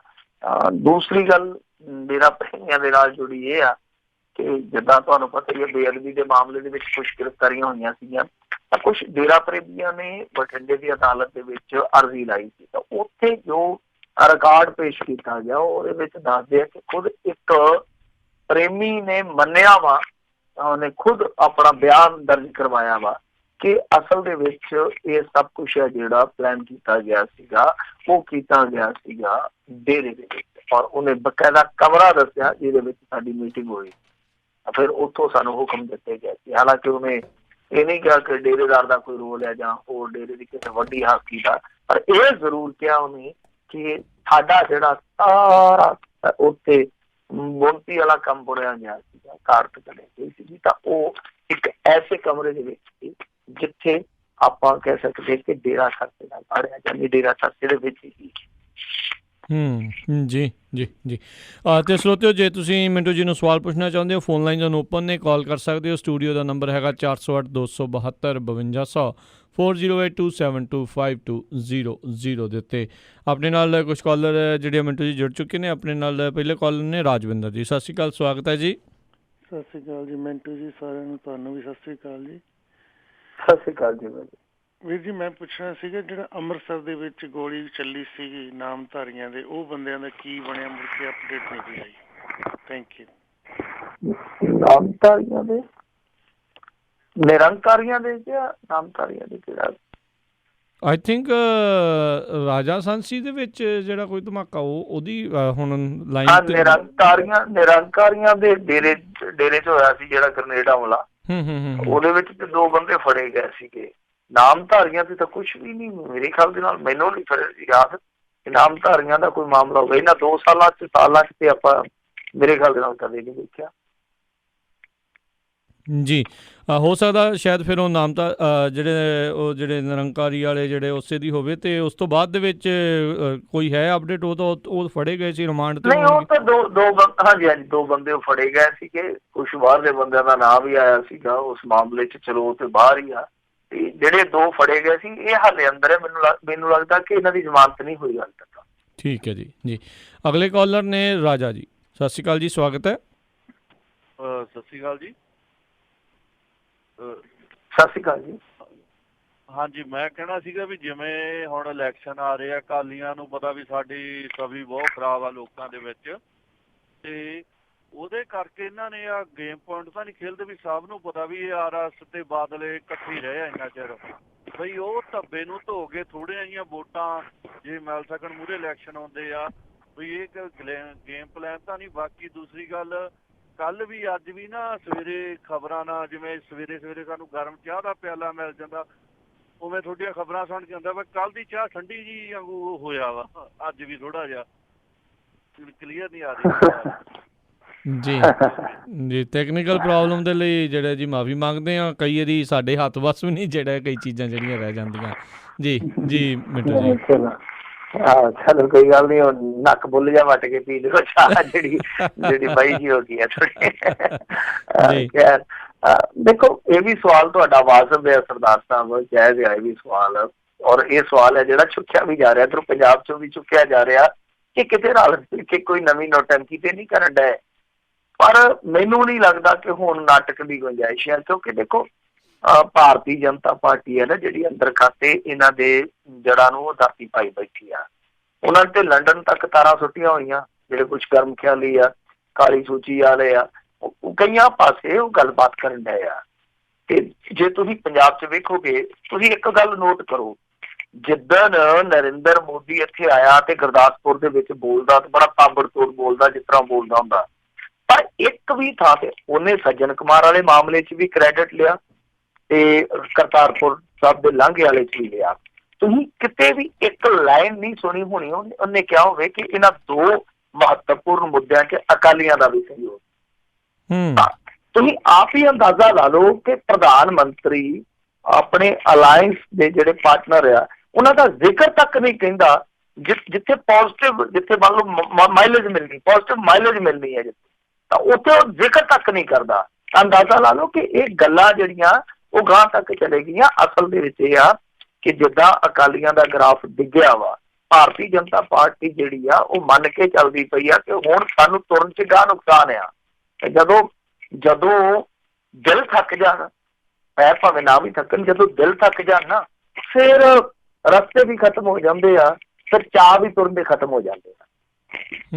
ਜੀ ਤੇ ਮਿੰਟੂ ਜੀ, ਇੱਕ ਤਸਵੀਰ ਅੱਜ ਜਿਹੜੀ ਆ ਰਹੀ ਹੈ ਸਿਮਰਤੀ ਇਰਾਨੀ ਤੇ ਬੀਬਾ ਬਾਦਲ ਦੀ ਵੀ, ਉਹ ਤਾਂ ਕਿੱਕਲੀ ਪਾਉਂਦੀਆਂ ਆ ਤੇ ਕਹਿੰਦੇ ਉਹਨਾਂ ਨੇ ਨਾਲੇ ਰੋਟੀ ਖਵਾਈ ਆ ਉੱਥੇ ਭਾਜਪਾ ਵਾਲਿਆਂ ਨੂੰ। ਸੋ ਕਿੱਕਲੀ ਕਿਹੜੀ ਭਗਵੰਤ ਮਾਨ ਵਾਲੀ ਤੇ ਨਹੀਂ? ਨਹੀਂ ਇਹ ਐਕਚੁਅਲ ਕਿੱਕਲੀ ਜਿਹੜੀ ਪੈ ਰਹੀ ਆ। ਅੱਛਾ ਜੀ, ਉਹ ਵੀ ਉੱਥੇ ਹੀ ਹੁੰਦਾ ਨਾ ਕਿਤੇ, ਮੈਂ ਕਿਹਾ ਉਹਦੇ ਤੋਂ ਲਿਖਾ ਲਈ ਹੋਵੇ ਇਹਨਾਂ ਨੇ। ਸੋ ਹੁਣ ਕੀ ਲੋਕ ਸੋਚਣਗੇ ਇੰਡੀਅਨ ਐਕਸਪ੍ਰੈਸ ਦੇ ਵਿੱਚ ਅੱਜ ਜਿਹੜੀ ਫੋਟੋ ਤਸਵੀਰ ਛਪੀ ਆ?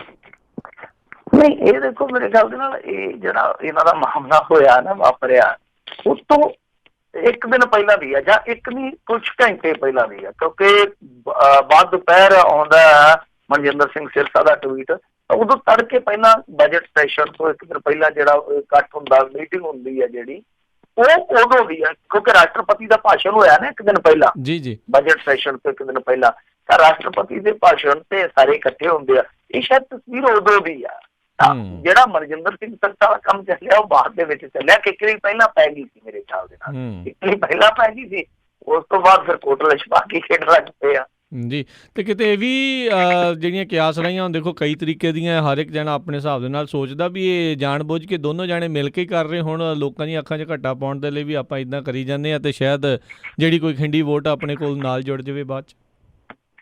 ਨਹੀਂ, ਮੇਰੇ ਖਿਆਲ ਦੇ ਨਾਲ ਨਹੀਂ ਇਸ ਤਰ੍ਹਾਂ। ਵੈਸੇ ਚਲੋ ਸੰਭਾਵਨਾ ਤੇ ਰਹਿੰਦੀ ਆ ਕਿ ਕਿਉਂਕਿ ਜਿਹੜੇ ਸਿਆਸਤ ਦੇ ਵੱਡੇ ਖਿਡਾਰੀ ਆ ਉਹ ਸਾਥੋਂ ਗਾਂ ਕਿਤੇ ਗਾਂ ਸੁਣਦੇ ਆ, ਗਾਂ ਸੋਚਦੇ ਆ। ਪਰ ਰੌਲਾ ਇਹ ਹੈ ਨਾ ਕਿ ਹੁਣ ਜੇ ਤੁਸੀਂ ਬਰੀਕੀ ਨਾਲ ਦੇਖੋਗੇ ਤਾਂ ਇਹਨਾਂ ਦੇ ਝਗੜੇ ਦੀ ਬੁਨਿਆਦ ਜਿਹੜੀ ਆ ਹੁਣ ਥੋੜੀ ਰੱਖੀ ਗਈ ਸੀ, ਉਹ ਤਾਂ 2017 ਦੇ ਇਲੈਕਸ਼ਨ ਤੋਂ ਪਹਿਲਾਂ ਰੱਖੀ ਗਈ ਸੀ, ਜਦੋਂ ਅਮਿਤ ਸ਼ਾਹ ਨੇ ਨਸ਼ੇ ਦੇ ਮੁੱਦੇ ਤੇ ਰੈਲੀ ਰੱਖ ਲਈ ਸੀਗੀ। ਫਿਰ ਬਾਅਦ ਚ ਕੈਪਟਨ ਨੇ ਬਰੋਬਰ ਰੱਖ ਲਈ, ਉਹ ਫਿਰ ਭੱਜ ਗਿਆ। ਬਾਅਦ ਚ ਇਹਨਾਂ ਨੇ ਚੁੱਕ ਕੇ ਵਾਰੀ ਦਾ ਵੱਟਾ ਲਾਉਣ ਲਈ, ਵੀੜੀ ਲਾਉਣ ਲਈ ਇਹਨਾਂ ਨੇ ਚੁੱਕ ਕੇ ਤੇ DSF ਦੇ ਖਿਲਾਫ ਧਰਨਾ ਲਾ ਦਿੱਤਾ ਸੀਗਾ। ਉਦੋਂ ਇਹਨਾਂ ਦਾ ਕਿੰਨਾ ਕੱਕੜ ਕਹੀਆ ਪਿਆ ਸੀਗਾ। ਫਿਰ ਉਸ ਤੋਂ ਬਾਅਦ ਇਹਨਾਂ ਦੇ ਕੁਛ ਜਿਹੜੇ ਅਕਾਲੀ ਆਗੂ ਆ ਉਹਨਾਂ ਨੇ ਦਬੀ ਜ਼ੁਬਾਨ 'ਚ ਇੱਥੋਂ ਤੱਕ ਦੋਸ਼ ਲਾ ਦਿੱਤੇ ਸੀਗੇ ਕਿ ਭਾਜਪਾ ਜਿਹੜੀ ਸ਼ਹਿਰੀ ਵੋਟ ਸੀ ਇਹਨਾਂ ਨੇ ਸਾਨੂੰ ਨਹੀਂ ਪਵਾਈ, ਇਹਨਾਂ ਨੇ ਚੱਕ ਕੇ ਕਾਂਗਰਸ ਨੂੰ ਪਾਈ ਆ। ਇੱਥੋਂ ਤੱਕ ਦੋਸ਼ ਲੱਗੇ ਸੀ। ਯਾਨੀ ਰਿਸ਼ਤੇ ਦੇ ਵਿੱਚ ਤਰੇੜਾਂ ਤੇ ਬਹੁਤ ਲੰਬੇ ਸਮੇਂ ਤੋਂ ਸੀਗੀਆਂ। ਹੁਣ ਜਦੋਂ ਸਿੱਧੇ ਉਹ ਗੁਰਦੁਆਰਿਆਂ ਨੂੰ ਪੈ ਗਏ ਆ, ਗੁਰਦੁਆਰਿਆਂ ਦੇ ਪ੍ਰਬੰਧ ਹੀ ਸੰਭਲ ਲੱਗ ਪਏ ਆ। ਹੁਣ ਇਹਨਾਂ ਨੂੰ ਪਤਾ ਲੱਗਿਆ ਜੇ ਥੱਲੇ ਗੁਰਦੁਆਰਾ ਪ੍ਰਬੰਧ ਨਿਕਲ ਗਿਆ ਤਾਂ ਫਿਰ ਅਸੀਂ ਕਿਸ ਕੰਮ ਦੇ ਆ, ਅਸੀਂ ਫਿਰ ਉੱਥੇ ਆਖ ਲਵਾਂਗੇ ਜਿੱਥੇ ਅੱਗੇ ਭਾਜਪਾ ਖਲੋਂਦੀ ਹੁੰਦੀ ਸੀ। ਮਤਲਬ ਕਿ ਅਸੀਂ ਉਹਨਾਂ ਦੇ ਬਿਲਕੁਲ ਹੇਠਲੇ ਪਾਸੇ ਆ ਜਾਵਾਂਗੇ ਫਿਰ ਸਾਡੇ ਨਾਲ ਉਹ ਪੂਰੀ ਕਰਨਗੇ। ਜੀ ਜੀ ਜੀ ਬਿਲਕੁਲ। ਅਤੇ ਮਿੰਟੂ ਜੀ ਜਿੱਦਾਂ ਬਜਟ ਦੇ ਬਾਰੇ ਦੱਸਿਆ ਜਾ ਰਿਹਾ ਆ, ਤੁਸੀਂ ਜਿਹੜਾ ਦੱਸਿਆ ਹੀ ਆ ਇਸ ਦੇ ਬਾਰੇ ਵੀ ਕੀ 6-6 ਹਜ਼ਾਰ ਰੁਪਈਆ ਜਿਹੜਾ ਆ ਉਹਨਾਂ ਨੇ ਦੇਣਾ ਆ, ਕਿਸਾਨਾਂ ਨੂੰ ਰਿਆਇਤਾਂ ਦਿੱਤੀਆਂ, ਮੱਧ ਵਰਗ ਨੂੰ ਉਹਨਾਂ ਨੇ ਦਿੱਤੀਆਂ ਆ। ਇਸ ਦੇ ਉੱਤੇ ਹੋਰ ਸਿਆਸੀ ਪਾਰਟੀਆਂ ਦਾ, ਖਾਸ ਕਰਕੇ ਵਿਰੋਧੀ ਪਾਰਟੀ ਦਾ ਕਿੱਦਾਂ ਦਾ ਪ੍ਰਤੀਕਰਨ? ਇਹ ਦੇਖੋ ਕਿਸੇ ਵੀ ਪਾਰਟੀ 'ਚ ਇੰਨਾ ਹੈ ਹੀ ਨਹੀਂਗਾ, ਇਖਲਾਕ ਹੀ ਹੈ ਨਹੀਂਗਾ ਕਿ ਜੇ ਚੰਗੇ ਨੂੰ ਚੰਗਾ ਕਹਿ ਦੇਣ। ਜੇ ਮੰਨ ਲਓ ਬਜਟ ਸੁਪਰ ਬਜਟ ਵੀ ਹੋਵੇ ਨਾ, ਤੇ ਜਿਹੜਾ ਦਸਤੂਰ ਹੈ ਇਹਨਾਂ ਨੇ ਨਵਾਈ ਜਾਣਾ, ਇਹਨਾਂ ਨੇ ਕਹਿ ਦੇਣਾ ਜੀ ਇਹ ਤਾਂ ਬੜਾ ਰੱਦੀ ਆ ਬਜਟ, ਇਹ ਹੈ ਹੀ ਆ, ਤੇ ਉਹ ਇਹ ਹੈ ਵੀ ਰੱਦੀ ਆ, ਫਿਰ ਤਾਂ ਕਹਿਣਾ ਹੀ ਕਹਿਣਾ। ਕਿਉਂਕਿ ਦੇਖੋ ਮੇਰੀ ਨਜ਼ਰ ਦੇ ਵਿੱਚ ਕਿਸਾਨ ਨੂੰ 6,000 ਰੁਪਏ ਸਾਲ ਦਾ, ਮਹੀਨੇ ਦਾ ਕਿੰਨਾ ਹੋ ਗਿਆ ਤੁਸੀਂ ਆਪ ਹੀ ਅੰਦਾਜ਼ਾ ਲਾ ਲਓ, ਮਹੀਨੇ ਦਾ ਕਿੰਨਾ ਹੋ ਗਿਆ, ਲਾ ਲਈਏ ਹਿਸਾਬ 600 ਰੁਪਇਆ, ਤੇ ਫਿਰ ਜੇ ਲਾ ਲਈਏ ਦਿਨ ਦਾ ਤਾਂ 17 ਰੁਪਈਏ ਬਣੂਗਾ, ਸਾਡੇ ਕੋਲ 16 ਰੁਪਈਏ। ਜੇ 5 ਜੀ ਆ ਤੇ ਪਰ ਕਸਤਾ ਲਾ ਲਈਏ ਤਾਂ ਉਹ ਮੇਰੇ ਖਿਆਲ ਦੇ ਨਾਲ ਬਣੂ 3 ਰੁਪਈਏ 30 ਪੈਸੇ। ਆਪ ਹੀ ਅੰਦਾਜ਼ਾ ਲਾ ਲਓ ਇਹ ਕਿੰਨਾ ਕੀ ਹਿਸਾਬ ਕਿਤਾਬ ਬਣੂਗਾ। 500 ਰੁਪਇਆ ਬਣਨਾ ਮੇਰੇ ਖਿਆਲ ਦੇ ਨਾਲ ਮਹੀਨੇ ਦਾ, ਤੇ ਜੇ ਲਾਈਏ ਸਾਡੇ ਕੋਲ 16 ਰੁਪਈਏ ਬਣਨਾ ਜਿਹੜਾ ਉਹ ਇੱਕ ਪਰਿਵਾਰ ਦਾ ਇੱਕ ਦਿਨ ਦਾ। ਤੇ ਜੇ 5 ਜੀ ਆ ਤਾਂ ਲਾ ਲਓ 3 ਰੁਪਈਏ 30 ਪੈਸੇ। 3 ਰੁਪਈਏ 30 ਪੈਸਿਆਂ 'ਚ ਕੀ ਆਉਂਦਾ? ਇਹ ਕੁੱਲ ਬਣਾ ਕੇ ਜੁਮਲਾ ਹੀ ਆ। ਜਿਹੜੀ ਚੀਜ਼ ਤੇ ਇਹਨਾਂ ਨੇ ਕਹੀ ਸੀਗੀ ਉਹ ਤੇ ਲਾਗੂ ਨਹੀਂ ਕਰਵਾ ਸਕੇ। ਵਾਅਦਾ ਕੀਤਾ ਸੀ ਇਹਨਾਂ ਨੇ ਕਿ ਸਵਾਮੀਨਾਥਨ ਕਮਿਸ਼ਨ ਦੀਆਂ ਸਿਫਾਰਸ਼ਾਂ ਜਿਹੜੀਆਂ ਲਾਗੂ ਕਰਾਂਗੇ, ਪਰ ਉਲਟਾ ਹੋਇਆ ਕਿ ਸੁਪਰੀਮ ਕੋਰਟ 'ਚ ਜਾ ਕੇ ਆਖ ਆਏ ਸਨ ਕਿ ਜੇ ਅਸੀਂ ਉਹ ਰਿਪੋਰਟ ਲਾਗੂ ਕਰਦੇ ਹਾਂ ਦੇਸ਼ 'ਚ ਪਰਲੋ ਆ ਜਾਏ। ਖੁਦ ਵਾਅਦਾ ਕਰਕੇ ਮੈਨੀਫੈਸਟੋ ਦੇ ਵਿੱਚ ਜਾ ਕੇ ਸੁਪਰੀਮ ਕੋਰਟ 'ਚ ਇਹ ਜਾ ਕੇ ਉੱਥੇ ਹਲਫਨਾਮਾ ਦੇ ਆਏ ਸੀਗੇ। ਫਿਰ ਬੀਮਾ ਸਕੀਮ ਲਿਆਂਦੀ ਇਹਨਾਂ ਨੇ, ਕਿਸਾਨ ਬੀਮਾ ਸਕੀਮ। ਉਹ ਇਹੋ ਜਿਹੀ ਬੀਮਾ ਸਕੀਮ ਆ ਕਿ ਜਿਹੜੀ ਲੁੱਟ ਵਾਲੀ ਲੌਬੀ ਆ ਉਹ ਸਗੋਂ ਤਾਕਤਵਰ ਹੋਈ। ਬੀਮਾ ਕੰਪਨੀਆਂ ਜਿਹੜੀਆਂ ਉਹ ਇਹਦੇ 'ਚੋਂ ਬਹੁਤ ਮੋਟਾ ਮਾਰਜਨ ਕਮਾ ਗਈਆਂ। ਕਿਸਾਨ ਜਿਨ੍ਹਾਂ ਦਾ ਨੁਕਸਾਨ ਹੁੰਦਾ ਸੀ ਉਹ ਰਹਿ ਗਏ। ਇਹ ਵੀ ਕਹੀਏ ਤਾਂ ਕਿਸਾਨਾਂ ਦੇ ਉਲਟ ਗਈ ਸਕੀਮ। ਫਿਰ ਇਹ ਕਹਿੰਦੇ ਸੀ ਕਿ ਆਮਦਨ ਦੁੱਗਣੀ ਕਰ ਦੇਵਾਂਗੇ, ਕੀ ਕੀਤਾ? ਕੁਛ ਵੀ ਨਹੀਂ। C2 ਦਾ ਫਾਰਮੂਲਾ ਜਿਹੜਾ ਉਹ ਫਸਲਾਂ ਦੀ ਜੋ ਲਾਗਤ ਮਿੱਥਣੀ ਹੁੰਦੀ ਹੈ ਉਹਦੇ ਵਿੱਚ ਲਾਗੂ ਨਹੀਂ ਕਰਦੇ। ਸੋ ਕਿਸਾਨਾਂ ਦੇ ਨਾਲ ਠੱਗੀ ਵਾਰ ਕੇ 4.5 ਸਾਲ 5 ਸਾਲ ਧੋਖਾ ਕਰਕੇ ਇਹ ਹੁਣ ਇਸ ਫਿਰਾਕ ਦੇ ਵਿੱਚ ਆ ਕਿ ਏਦਾਂ ਕਰਕੇ ਖੁਸ਼ ਕਰਕੇ ਇਹਨਾਂ ਨੂੰ ਥੋੜਾ ਜਿਹਾ ਅਸੀਂ ਵੋਟ ਲੈ ਲਈਏ। ਤਾਰੋ ਪੀਟੋ ਵੀ ਕੀਤਾ ਜਾ ਰਿਹਾ ਨਾ ਕਿਸਾਨਾਂ ਨੂੰ, ਉਹਨਾਂ ਦਾ ਵਰਗੀਕਰਨ ਕੀਤਾ ਜਾ ਰਿਹਾ। ਇਹ 5 ਕਿੱਲਿਆਂ ਵਾਲੇ ਤੱਕ ਨੂੰ ਇਹ ਸਹੂਲਤ ਦਿੱਤੀ ਜਾ ਰਹੀ ਹੈ, ਦੂਸਰੇ ਨਹੀਂ ਦਿੱਤੀ ਜਾ ਰਹੀ। ਉਹਦਾ ਵਰਗੀਕਰਨ ਵੀ ਕਰ ਦਿੱਤਾ ਗਿਆ। ਕਿਸਾਨਾਂ 'ਚ ਕਤਾਰਬੰਦੀ ਕਰਨ ਦਾ ਵੀ ਯਤਨ ਕੀਤਾ ਜਾ ਰਿਹਾ। ਸੋ ਕੋਝਾ ਮਜ਼ਾਕ ਆ, ਕੋਝਾ ਇੱਕ ਬਜਟ ਆ। ਕੋਝਾ ਬਜਟ ਮੈਂ ਨਹੀਂ ਕਹਿੰਦਾ ਕਿ ਸਾਰਾ ਹੀ ਕੋਝਾ, ਪਰ ਕੁਛ ਮਾਮਲਿਆਂ 'ਚ ਮੇਰੀ ਨਿਗਾਹ ਨਾਲ ਉਹ ਦੇਖੀਏ ਤਾਂ ਕੋਝਾ ਕਿਉਂ ਆ? ਸਾਡੇ ਇੱਥੇ ਵੱਡੀ ਸਮੱਸਿਆ ਬੇਰੁਜ਼ਗਾਰੀ ਜੀ। ਬੇਰੁਜ਼ਗਾਰੀ ਦਾ ਆਲਮ ਇਹ ਆ ਕਿ 42 ਸਾਲ ਦਾ ਰਿਕਾਰਡ ਟੁੱਟ ਗਿਆ ਸੀ। 6.1% ਬੇਰੁਜ਼ਗਾਰੀ ਦਰ ਹੋ ਗਈ ਇੰਡੀਆ 'ਚ। ਤਾਂ ਤੁਸੀਂ ਆਪ ਅੰਦਾਜ਼ਾ ਲਾ ਲਓ ਕਿ ਬੇਰੁਜ਼ਗਾਰੀ ਵਾਸਤੇ ਕੁਛ ਵੀ ਨਹੀਂ ਹੈ ਬਜਟ ਦੇ ਵਿੱਚ। ਫਿਰ ਦੂਜਾ ਲਾ ਲਓ ਐਜੂਕੇਸ਼ਨ ਵਾਸਤੇ ਕੁਛ ਨਹੀਂ ਹੈ ਬਜਟ ਦੇ, ਨਵਾਂ ਕੱਖ ਨਹੀਂ ਹੈ, ਬਸ ਉਹੀ ਤੱਕ ਮਤਰਕਾ। ਫਿਰ ਤੁਸੀਂ ਅੱਗੇ ਆ ਜਾਓ, ਕਿਸਾਨ ਦੀ ਆਪਾਂ ਗੱਲ ਕਰ ਹੀ ਲਈ ਆ। ਫਿਰ ਖੇਤ ਮਜ਼ਦੂਰ ਦਾ ਕੁਛ ਵੀ ਨਹੀਂ। ਪੰਜਾਬ ਦਾ ਲਾ ਲਓ, ਪੰਜਾਬ ਨੂੰ ਕੁਛ ਵੀ ਨਹੀਂ ਹੈ, ਕੱਖ ਵੀ ਨਹੀਂ ਹੈ। ਸਿਹਤ ਲਈ ਆਪਾਂ ਜੇ ਦੇਖੀਏ ਤਾਂ ਸਿਹਤ ਲਈ ਵੀ ਕੱਖ ਨਹੀਂ ਹੈ ਨਵਾਂ। ਸਿਰਫ ਤੇ ਸਿਰਫ ਜੁਮਲੇਬਾਜ਼ੀ ਆ, ਭਾਸ਼ਣਬਾਜ਼ੀ ਔਰ ਸੌਦੇਬਾਜ਼ੀ ਆ। ਸੌਦੇਬਾਜ਼ੀ ਇਉਂ ਆ ਕਿ 4.5 ਸਾਲ ਪੌਣੇ 5 ਸਾਲ ਤੁਸੀਂ ਰਗੜੀ ਆਓ ਜਨਤਾ ਨੂੰ, ਐਂਡ ਤੇ ਉਹਨਾਂ ਨੂੰ ਥੋੜੀਆਂ ਜਿਹੀਆਂ ਫੁੱਲੀਆਂ ਸੁੱਟ ਦਿਓ। ਇਹਦਾ ਮਤਲਬ ਇਹ ਹੈ ਕਿ ਬੇਵਕੂਫ ਹੈ ਜਨਤਾ ਜਿਹੜੀ ਤੁਹਾਨੂੰ ਲਾਲਚ ਦੇ ਵਿੱਚ ਵੋਟ ਦੇ ਦੂਗੀ। ਤਾਂ ਇਹ ਇੱਕ ਕੋਸ਼ਿਸ਼ ਹੈ। ਪਰ ਦੂਜੀ ਇੱਕ ਚੀਜ਼ ਹੋਰ ਵੀ ਵੇਖਣ ਵਾਲੀ ਨਾ ਰਾਜਕਾਰਨ ਵਿੱਚ ਜੀ, ਇਹ ਅੰਤਰਿਮ ਬਜਟ ਹੈ ਜਿਹਨੂੰ ਇੰਟਰਮ ਬਜਟ ਕਹਿ ਦਿੰਦੇ ਆਪਾਂ। ਤਾਂ ਇਹਨੂੰ ਹੁਣ ਜਾ ਕੇ ਲਾਗੂ ਕਿਹਨੇ ਕਰਨਾ? ਅਗਲੀ ਸਰਕਾਰ ਨੇ। ਅਗਲੀ ਸਰਕਾਰ ਕਿਹਦੀ ਹੋਊਗੀ? ਉਹਦੇ ਵਿੱਚ ਉਹ ਕੀ ਪਾਸ ਕਰਦੀ, ਕੀ ਉਹ ਛੱਡਦੀ ਆ, ਇਹ ਵੀ ਤਾਂ ਵੇਖਣ ਵਾਲੀ ਗੱਲ ਹੋਊਗੀ ਨਾ। ਬਿਲਕੁਲ ਸਹੀ ਗੱਲ। ਦੂਜੀ ਗੱਲ ਇਹ ਵੀ ਸੋਚ ਕੇ ਚੱਲਦੇ ਪਏ ਆ ਕਿ ਜੇ ਆਗੇ ਬਣੀ ਤਾਂ ਬਣੀ, ਨਹੀਂ ਤਾਂ ਅਬਦਲ ਗਨੀ। ਜੇ ਤੇ ਆ ਗਏ ਆਪਾਂ ਸੱਤਾ 'ਚ ਫਿਰ ਉਦੋਂ ਨਜਿੱਠ ਲਵਾਂਗੇ, ਜੇ ਨਹੀਂ ਤੇ ਅਗਲਾ ਆਪੇ ਫਿਰ ਨਜਿੱਠੀ ਜਾਊਗਾ। ਅਸੀਂ ਕਰ ਦਿੰਦੇ 2-4 ਫੈਸਲੇ ਏਦਾਂ।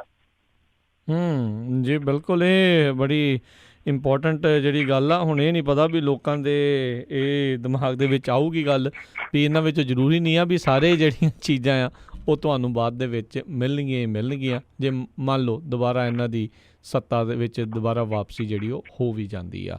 ਸੋ ਦੇਖਣ ਵਾਲੀ ਗੱਲ ਰਹੂਗੀ। ਅਤੇ ਮਿੰਟੂ ਜੀ, ਆਪਾਂ ਜਿੱਦਾਂ ਗੱਲ ਕਰ ਰਹੇ ਸੀਗੇ ਇਸ ਤੋਂ ਪਹਿਲਾਂ, ਭਾਜਪਾ ਅਤੇ ਜਿਹੜਾ ਸ਼੍ਰੋਮਣੀ ਅਕਾਲੀ ਦਲ ਆ ਉਹਨਾਂ ਦੀ ਜਿਹੜੀ ਦਰਾਰ ਆ ਜਿਹੜੀ ਉਹ ਵੱਧ ਰਹੀ ਆ, ਅਤੇ ਆਪਾਂ ਉਸ ਦਿਨ ਵੀ ਗੱਲ ਕੀਤੀ ਸੀ ਵੀ ਇਸ ਦੇ ਜਿਹੜੇ ਪੰਜਾਬ ਦੇ ਵਿੱਚ ਸਿਆਸੀ ਸਮੀਕਰਨ ਜਿਹੜੇ ਕਿੱਦਾਂ ਹੋ ਸਕਦੇ, ਖਾਸ ਕਰਕੇ ਜਿਹੜੀਆਂ ਹੁਣ ਉਹ ਜਿਹੜੀ ਇੱਕ ਕਹਿ ਲਓ ਵੀ ਤੀਜੀ ਧਿਰ ਦਾ ਰੋਲ ਨਿਭਾਉਣ ਦੀ ਕੋਸ਼ਿਸ਼ ਦੇ ਵਿੱਚ। ਹੁਣ ਤਾਂ ਵਿਰੋਧੀ ਧਿਰ ਦੇ ਰੋਲ ਦੇ ਵਿੱਚ ਆਮ ਆਦਮੀ ਪਾਰਟੀ ਆ ਅਤੇ ਜਿਹੜਾ ਖਹਿਰਾ ਧੜਾ ਆ, ਕੀ ਉਹਨਾਂ ਨੂੰ ਇਸ ਜਿਹੜੀ ਫੁੱਟ ਦੇ ਨਾਲ ਕਿਸੇ ਤਰੀਕੇ ਦਾ ਉਹਨਾਂ ਨੂੰ ਫਾਇਦਾ ਹੋ ਸਕਦਾ ਹੈ ਕਿ ਉਹਨਾਂ ਨੂੰ ਨੁਕਸਾਨ ਹੋਊਗਾ?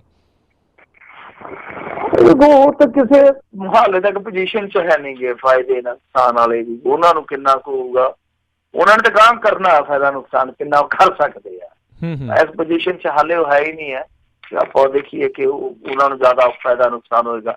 ਨੁਕਸਾਨ ਜੇ ਵੇਖੀਏ ਤਾਂ ਅਕਾਲੀਆਂ ਦਾ ਜ਼ਿਆਦਾ ਹੋਊਗਾ, ਕਿਉਂਕਿ ਜੇ ਆਪਾਂ ਦੇਖਦੇ ਹਾਂ ਤਾਂ ਅਕਾਲੀਆਂ ਲਈ ਝਟਕਾ ਇਸ ਪੱਖ ਤੋਂ ਵੀ ਜ਼ਿਆਦਾ ਇਹ ਘਾਤਕ ਹੋ ਸਕਦਾ ਕਿ ਲੋਕ ਕਹਿਣਗੇ ਕਿ ਇੰਨਾ ਟਾਈਮ ਇਹਨਾਂ ਤੇ ਔਖਾ ਚੱਲਦਾ ਪਿਆ ਕਿ ਇਹਨਾਂ ਦੇ ਅਲਾਇੰਸ ਪਾਰਟਨਰ ਹੈ ਜਿਹੜੇ ਛੱਡ ਕੇ ਚੱਲ ਰਹੇ ਆ।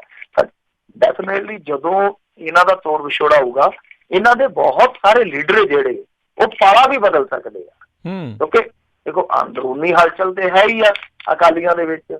ਔਰ ਕਿਉਂਕਿ ਬਹੁਤ ਸਾਰੇ ਲੀਡਰਾਂ ਨੂੰ ਇੱਕ ਖੁਆਇਸ਼ ਹੁੰਦੀ ਆ, ਉਹਨਾਂ ਦੀ ਆਕਾਂक्षा ਹੁੰਦੀ ਆ ਕਿ ਕੌਮੀ ਲੀਡਰਸ਼ਿਪ ਦੇ ਵਿੱਚ ਜਾਂ ਕੌਮੀ ਪੋਲਿਟਿਕਸ ਦੇ ਵਿੱਚ ਸਾਡੀ ਥੋੜ੍ਹੀ ਜਿਹੀ ਉੱਠਣੀ ਬੈਠਣੀ ਹੋਵੇ। ਕੁਛ ਲੋਕਾਂ ਨਾਲ ਉਹਨਾਂ ਨੇ ਤਾਰਾਂ ਪੱਕੀਆਂ ਜੋੜੀਆਂ ਹੋਣਗੀਆਂ, RSS ਕੱਚੀਆਂ ਗੋਲੀਆਂ ਨਹੀਂ ਖੇਡਦੀ। ਜਿੱਦਾਂ ਉਹਨਾਂ ਨੇ ਬਿਆਨ ਠੋਕ ਕੇ ਦਿੱਤੇ ਆ ਤਾਂ ਉਹਨਾਂ ਨੇ ਪਹਿਲਾਂ ਕੁੰਡੀਆਂ ਪਾ ਰੱਖੀਆਂ ਨੇ। ਆ ਜਿਹੜੇ ਪੁਰਸਕਾਰ ਦਿੱਤੇ ਆ ਜਾਂ ਉਹ ਅੰਦਰ ਜਿਵੇਂ ਕਹਿੰਦੇ ਆ ਅੰਦਰ ਖਾਤੇ ਪਹਿਲਾਂ ਕਹਿੰਦੇ ਸੀ ਤੇ ਹੁਣ ਤੇ ਉਹ ਸ਼ਰੇਆਮ ਹੀ ਕਹਿਣ ਲੱਗ ਪਏ ਕਿ ਗੁਰੂ ਘਰਾਂ ਦਾ ਪ੍ਰਬੰਧ ਇਕੱਲਾ ਅਕਾਲੀ ਨਹੀਂ ਸਾਂਭ ਸਕਦੇ, ਹੋਰ ਵੀ ਦੂਜੇ ਵੀ ਸਿੱਖ ਹੈਗੇ ਆ। ਉਹਨਾਂ ਦਾ ਕਹਿਣ ਦਾ ਮਤਲਬ ਸੀਗਾ ਕਿ ਅਸੀਂ ਵੀ ਦਾਅਵੇਦਾਰੀ ਰੱਖਦੇ ਹਾਂ। ਸਿੱਧੇ ਤੌਰ ਤੇ ਉਹਨਾਂ ਨੇ ਇਹਨਾਂ ਦੀ ਪੰਥਕ ਪਹੁੰਚ ਨੂੰ ਚੁਣੌਤੀ ਦਿੱਤੀ ਆ। ਤਾਂ ਇਹ ਐਵੇਂ ਨਹੀਂ ਹੈ, RSS ਕੱਚੀ ਗੋਲੀ ਨਹੀਂ ਖੇਡਦੀ। ਉਹਨਾਂ ਨੇ ਖੁਦ ਇੱਕ ਉਹਨਾਂ ਦਾ ਕੌਮੀ ਪੱਧਰ ਦਾ ਰਾਸ਼ਟਰੀ ਸਿੱਖ ਸੰਗਤ ਦਾ ਲੀਡਰ ਹੈ ਜਿਹੜਾ ਸ਼ਾਸਤਰੀ, ਡਾਕਟਰ ਸ਼ਾਸਤਰੀ ਮੈਦਾਨ 'ਚ ਉਤਾਰਿਆ ਹੋਇਆ, ਬਕਾਇਦਾ ਉਹ ਮੀਡੀਆ ਨੂੰ ਸੰਬੋਧਿਤ ਹੁੰਦਾ ਵਾਰ-ਵਾਰ। RSS ਨੇ ਕੁਛ ਸੋਚ ਕੇ ਕੁਛ ਮੰਨ ਕੇ ਹੀ ਇਹ ਸਭ ਗੇਮ ਖੇਡੀ ਹੋਊਗੀ, ਕੱਚੇ ਪੈਰੀ ਨਹੀਂ, ਪੋਲੇ ਪੈਰੀ ਨਹੀਂ। ਤਾਂ ਲੱਗਦਾ ਇਹੋ ਆ ਕਿ ਜੇ ਮੰਨ ਲਓ ਇਹਨਾਂ ਦਾ ਇਹ ਜਿਹੜਾ ਪਾਰਟੀਕਲ ਜ਼ਿਆਦਾ ਵੱਧਦਾ ਤਾਂ ਫਿਰ ਬਹੁਤ ਸਾਰੇ ਲੀਡਰ ਆ ਜਿਹੜੇ ਉਹ ਕਿਤੇ ਨਾ ਕਿਤੇ ਪਾਲਾ ਬਦਲੀ ਕਰ ਸਕਦੇ ਆ। ਜੀ, ਅਗਲੇ ਕਾਲਰ ਨੇ ਮਨਜੀਤ ਕੌਰ ਜੀ। ਸਤਿ ਸ਼੍ਰੀ ਅਕਾਲ ਜੀ, ਸਵਾਗਤ ਹੈ। ਹਾਂਜੀ, ਸਤਿ ਸ਼੍ਰੀ ਅਕਾਲ ਜੀ। ਮੇਰਾ ਫੋਨ ਕੱਟਿਓ ਨਾ, ਮੈਂ ਬਾਹਰ ਆ ਜੀ। ਤੇ ਬਾਕੀ ਮੈਂ ਇਹ ਕਹਿਣਾ ਚਾਹੁੰਦੀ ਹਾਂ ਵੀ ਇਹ ਡਰਾਮਾ ਅਕਾਲੀ ਕਿੰਨਾ ਕੁ ਚਿਰ ਕਰੀ ਜਾਣਗੇ। ਇਹਨਾਂ ਨੇ ਜਦੋਂ ਤਾਰੇ ਨੂੰ ਲਾਇਆ ਸੀ ਬਿੰਦੀ ਵਾਲੇ ਨੂੰ ਪ੍ਰਧਾਨ, ਉਦੋਂ ਨਹੀਂ ਸੀ ਲੋਕਾਂ ਨੂੰ ਪਤਾ ਲੱਗਾ ਵੀ ਇਹ ਮਿਲ ਗਏ ਨੇ ਉਹਦੇ ਨਾਲ। ਤੇ ਕਾਫੀ ਦੇਰ ਪਹਿਲਾਂ ਤਾਂ ਇਹਨਾਂ ਦੇ ਕਬਜ਼ੇ ਨੇ ਹਜ਼ੂਰ ਸਾਹਿਬ ਤੇ ਪਟਨਾ ਸਾਹਿਬ ਤੇ।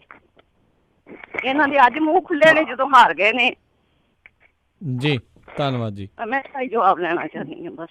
ਨਹੀਂ, ਬਿਲਕੁਲ ਬਿਲਕੁਲ ਬੀਬੀ ਜੀ, ਤੁਹਾਡਾ ਸਵਾਲ ਜਿਹੜਾ ਆ ਬੜਾ ਵਾਜਬ ਆ, ਕਿਉਂਕਿ ਮੈਂ ਵੀ ਇਹ ਸਵਾਲ ਕੀਤਾ ਸੀਗਾ ਮਨਜਿੰਦਰ ਸਿੰਘ ਸਿਰਸਾ ਨੂੰ ਕਿ ਜਿਹੜਾ ਅਵਤਾਰ ਸਿੰਘ ਆ, ਸੌਰੀ ਜਿਹੜਾ ਤਾਰਾ ਸਿੰਘ ਆ, ਉਹ ਤਾਂ ਭਾਜਪਾ ਦਾ ਵਿਧਾਇਕ ਆ। ਜਦੋਂ ਭਾਜਪਾ ਦਾ ਵਿਧਾਇਕ ਉੱਥੇ ਬਣਿਆ ਸੀਗਾ, ਜਾ ਕੇ ਪ੍ਰਧਾਨ ਬਣਿਆ ਸੀਗਾ, ਉਦੋਂ ਤੁਸੀਂ ਸੁੱਤੇ ਸੀਗੇ, ਉਦੋਂ ਦਖਲ ਨਹੀਂ ਸੀਗਾ ਸਿੱਧੇ ਤੌਰ ਤੇ। ਭਾਜਪਾ ਦਾ ਇੱਕ ਵਿਧਾਇਕ ਹੈ ਜਿਹੜਾ ਸਿੱਖ ਪਰੰਪਰਾਵਾਂ ਤੋਂ ਵੀ ਕੋਈ ਚੰਗੀ ਤਰ੍ਹਾਂ ਜਾਣੂ ਨਹੀਂ ਹੋਊਗਾ ਤੇ ਜਿਸ ਤਰੀਕੇ ਨਾਲ ਰਹਿੰਦਾ ਸਿਧਾਂਤ ਤੇ ਸਿੱਖੀ ਦੇ ਬਹੁਤ ਦੂਰ ਹੈ ਉਹਦੇ ਤੋਂ, ਉਦੋਂ ਤੁਸੀਂ ਬੋਲੇ ਨਹੀਂ। ਉਦੋਂ ਤੁਹਾਨੂੰ ਫੀਲ ਗੁੱਡ ਵਾਲੀ ਉਹ ਫੀਲਿੰਗ ਆਉਂਦੀ ਸੀਗੀ, ਚੱਲਦਾ ਸੀ ਸਾਰਾ ਕੁਛ। ਫਿਰ ਜਦੋਂ ਪਟਨਾ ਸਾਹਿਬ ਦੇ ਵਿੱਚ ਇਸ ਤਰ੍ਹਾਂ ਦੀਆਂ ਘਟਨਾਵਾਂ ਵਾਪਰੀਆਂ ਨੇ, ਬਹੁਤ ਵਾਰੀ ਗਿਆਨੀ ਇਕਬਾਲ ਸਿੰਘ ਨੂੰ ਲੈ ਕੇ ਰੌਲਾ ਪਿਆ, ਉਹਨੇ ਸਟੇਜਾਂ ਵੀ ਸਾਂਝੀਆਂ ਕੀਤੀਆਂ, ਫਿਰ ਚੱਲ ਰੌਲਾ ਵੀ ਪਿਆ, ਇੱਕ ਵਾਰੀ ਪ੍ਰੋਗਰਾਮ 'ਚ ਜਾਣ ਤੋਂ ਰਹਿ ਵੀ ਗਿਆ, ਉਦੋਂ ਨਹੀਂ ਤੁਸੀਂ ਬੋਲੇ।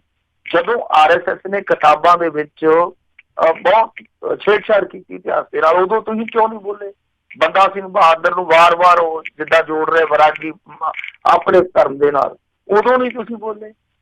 ਬਹੁਤ ਮੌਕਿਆਂ ਤੇ ਇਹਨਾਂ ਦੀ ਚੁੱਪੀ ਜਿਹੜੀ ਆ ਉਹ ਇਹਨਾਂ ਦੀ ਦੁਸ਼ਮਣ ਬਣ ਗਈ। ਤਾਂ ਹੀ ਮੈਂ ਕਿਹਾ ਕਿ ਹੁਣ ਦੇਖੋ ਅਕਾਲੀਆਂ ਦਾ ਸਟੈਂਡ ਜੇ ਇਸ ਮੁੱਦੇ ਤੇ ਆ ਤੇ ਗਲਤ ਨਹੀਂ ਕਹਿ ਸਕਦੇ ਆਪਾਂ, ਉਹਨਾਂ ਨੂੰ ਇਹ ਨਹੀਂ ਕਹਿ ਸਕਦੇ ਕੋਈ ਗਲਤ ਨੇ। ਆਪਣੇ ਗੁਰੂ ਘਰ ਦੇ ਪ੍ਰਬੰਧਾਂ ਵਾਸਤੇ ਜੋ ਉਹਨਾਂ ਦਾ ਸਟੈਂਡ ਹੈ ਉਹ ਠੀਕ ਆ, ਪਰ ਰੌਲਾ ਇਹ ਆ ਕਿ ਤੁਸੀਂ ਸਾਰਾ ਕੁਛ ਪਹਿਲਾਂ ਤੇ ਚੁੱਪ-ਚਾਪ ਵੇਂਦੇ ਹੀ ਨਹੀਂ ਰਹੇ, ਤੁਸੀਂ ਡਿਫੈਂਡ ਵੀ ਕਰਦੇ ਰਹੇ ਉਹਨਾਂ ਨੂੰ ਜੇ ਕੋਈ ਦੂਜਾ ਕਹਿੰਦਾ ਸੀਗਾ। ਤਾਂ ਅੱਜ ਦੀ ਘੜੀ ਜਦੋਂ ਤੁਸੀਂ ਦੇਖਿਆ ਕਿ ਤੁਹਾਨੂੰ ਪੋਲੀਟੀਕਲੀ ਉਹ ਨੁਕਸਾਨ ਪਹੁੰਚਾ ਰਹੇ ਆ, ਹੁਣ ਤੁਸੀਂ ਉਸੇ ਚੀਜ਼ ਦੀ ਆੜ ਲੈ ਕੇ ਬੋਲਦੇ ਪਏ ਹੋ ਜਿਹੜੀ ਚੀਜ਼ ਦੀ ਲੋਕਾਂ ਨੂੰ ਬਹੁਤ ਸਾਲਾਂ ਤੋਂ ਕਸ਼ਟ ਸੀਗੀ। ਜੀ ਜੀ ਬਿਲਕੁਲ ਬਿਲਕੁਲ। ਤੇ ਲੋਕ ਵਾਕਿਆ ਹੀ ਆਰ ਪਾਰ ਤਾਂ ਜਿਹੜੇ ਉਹ ਦੇਖਦੇ ਹੀ ਨੇ ਵੀ ਕੌਣ ਕੀ ਕਹਿੰਦਾ ਰਿਹਾ ਤੇ ਕੌਣ ਹੁਣ ਜਿਹੜਾ ਕੀ ਕਰ ਰਿਹਾ ਆ। ਤੇ ਹੁਣ ਅਕਾਲੀਆਂ ਨੇ ਬਿਲਕੁਲ ਮੋਹਰੇ ਆ ਕੇ ਕਹਿਣਾ ਹੈ ਵੀ ਦੇਖੋ ਜੀ ਹੁਣ ਜਿਹੜਾ ਸਿੱਖੀ ਬਚਾਉਣ ਦੇ ਲਈ ਅਸੀਂ ਮੋਹਰੇ ਜਿਹੜੇ ਆ ਗਏ ਆ।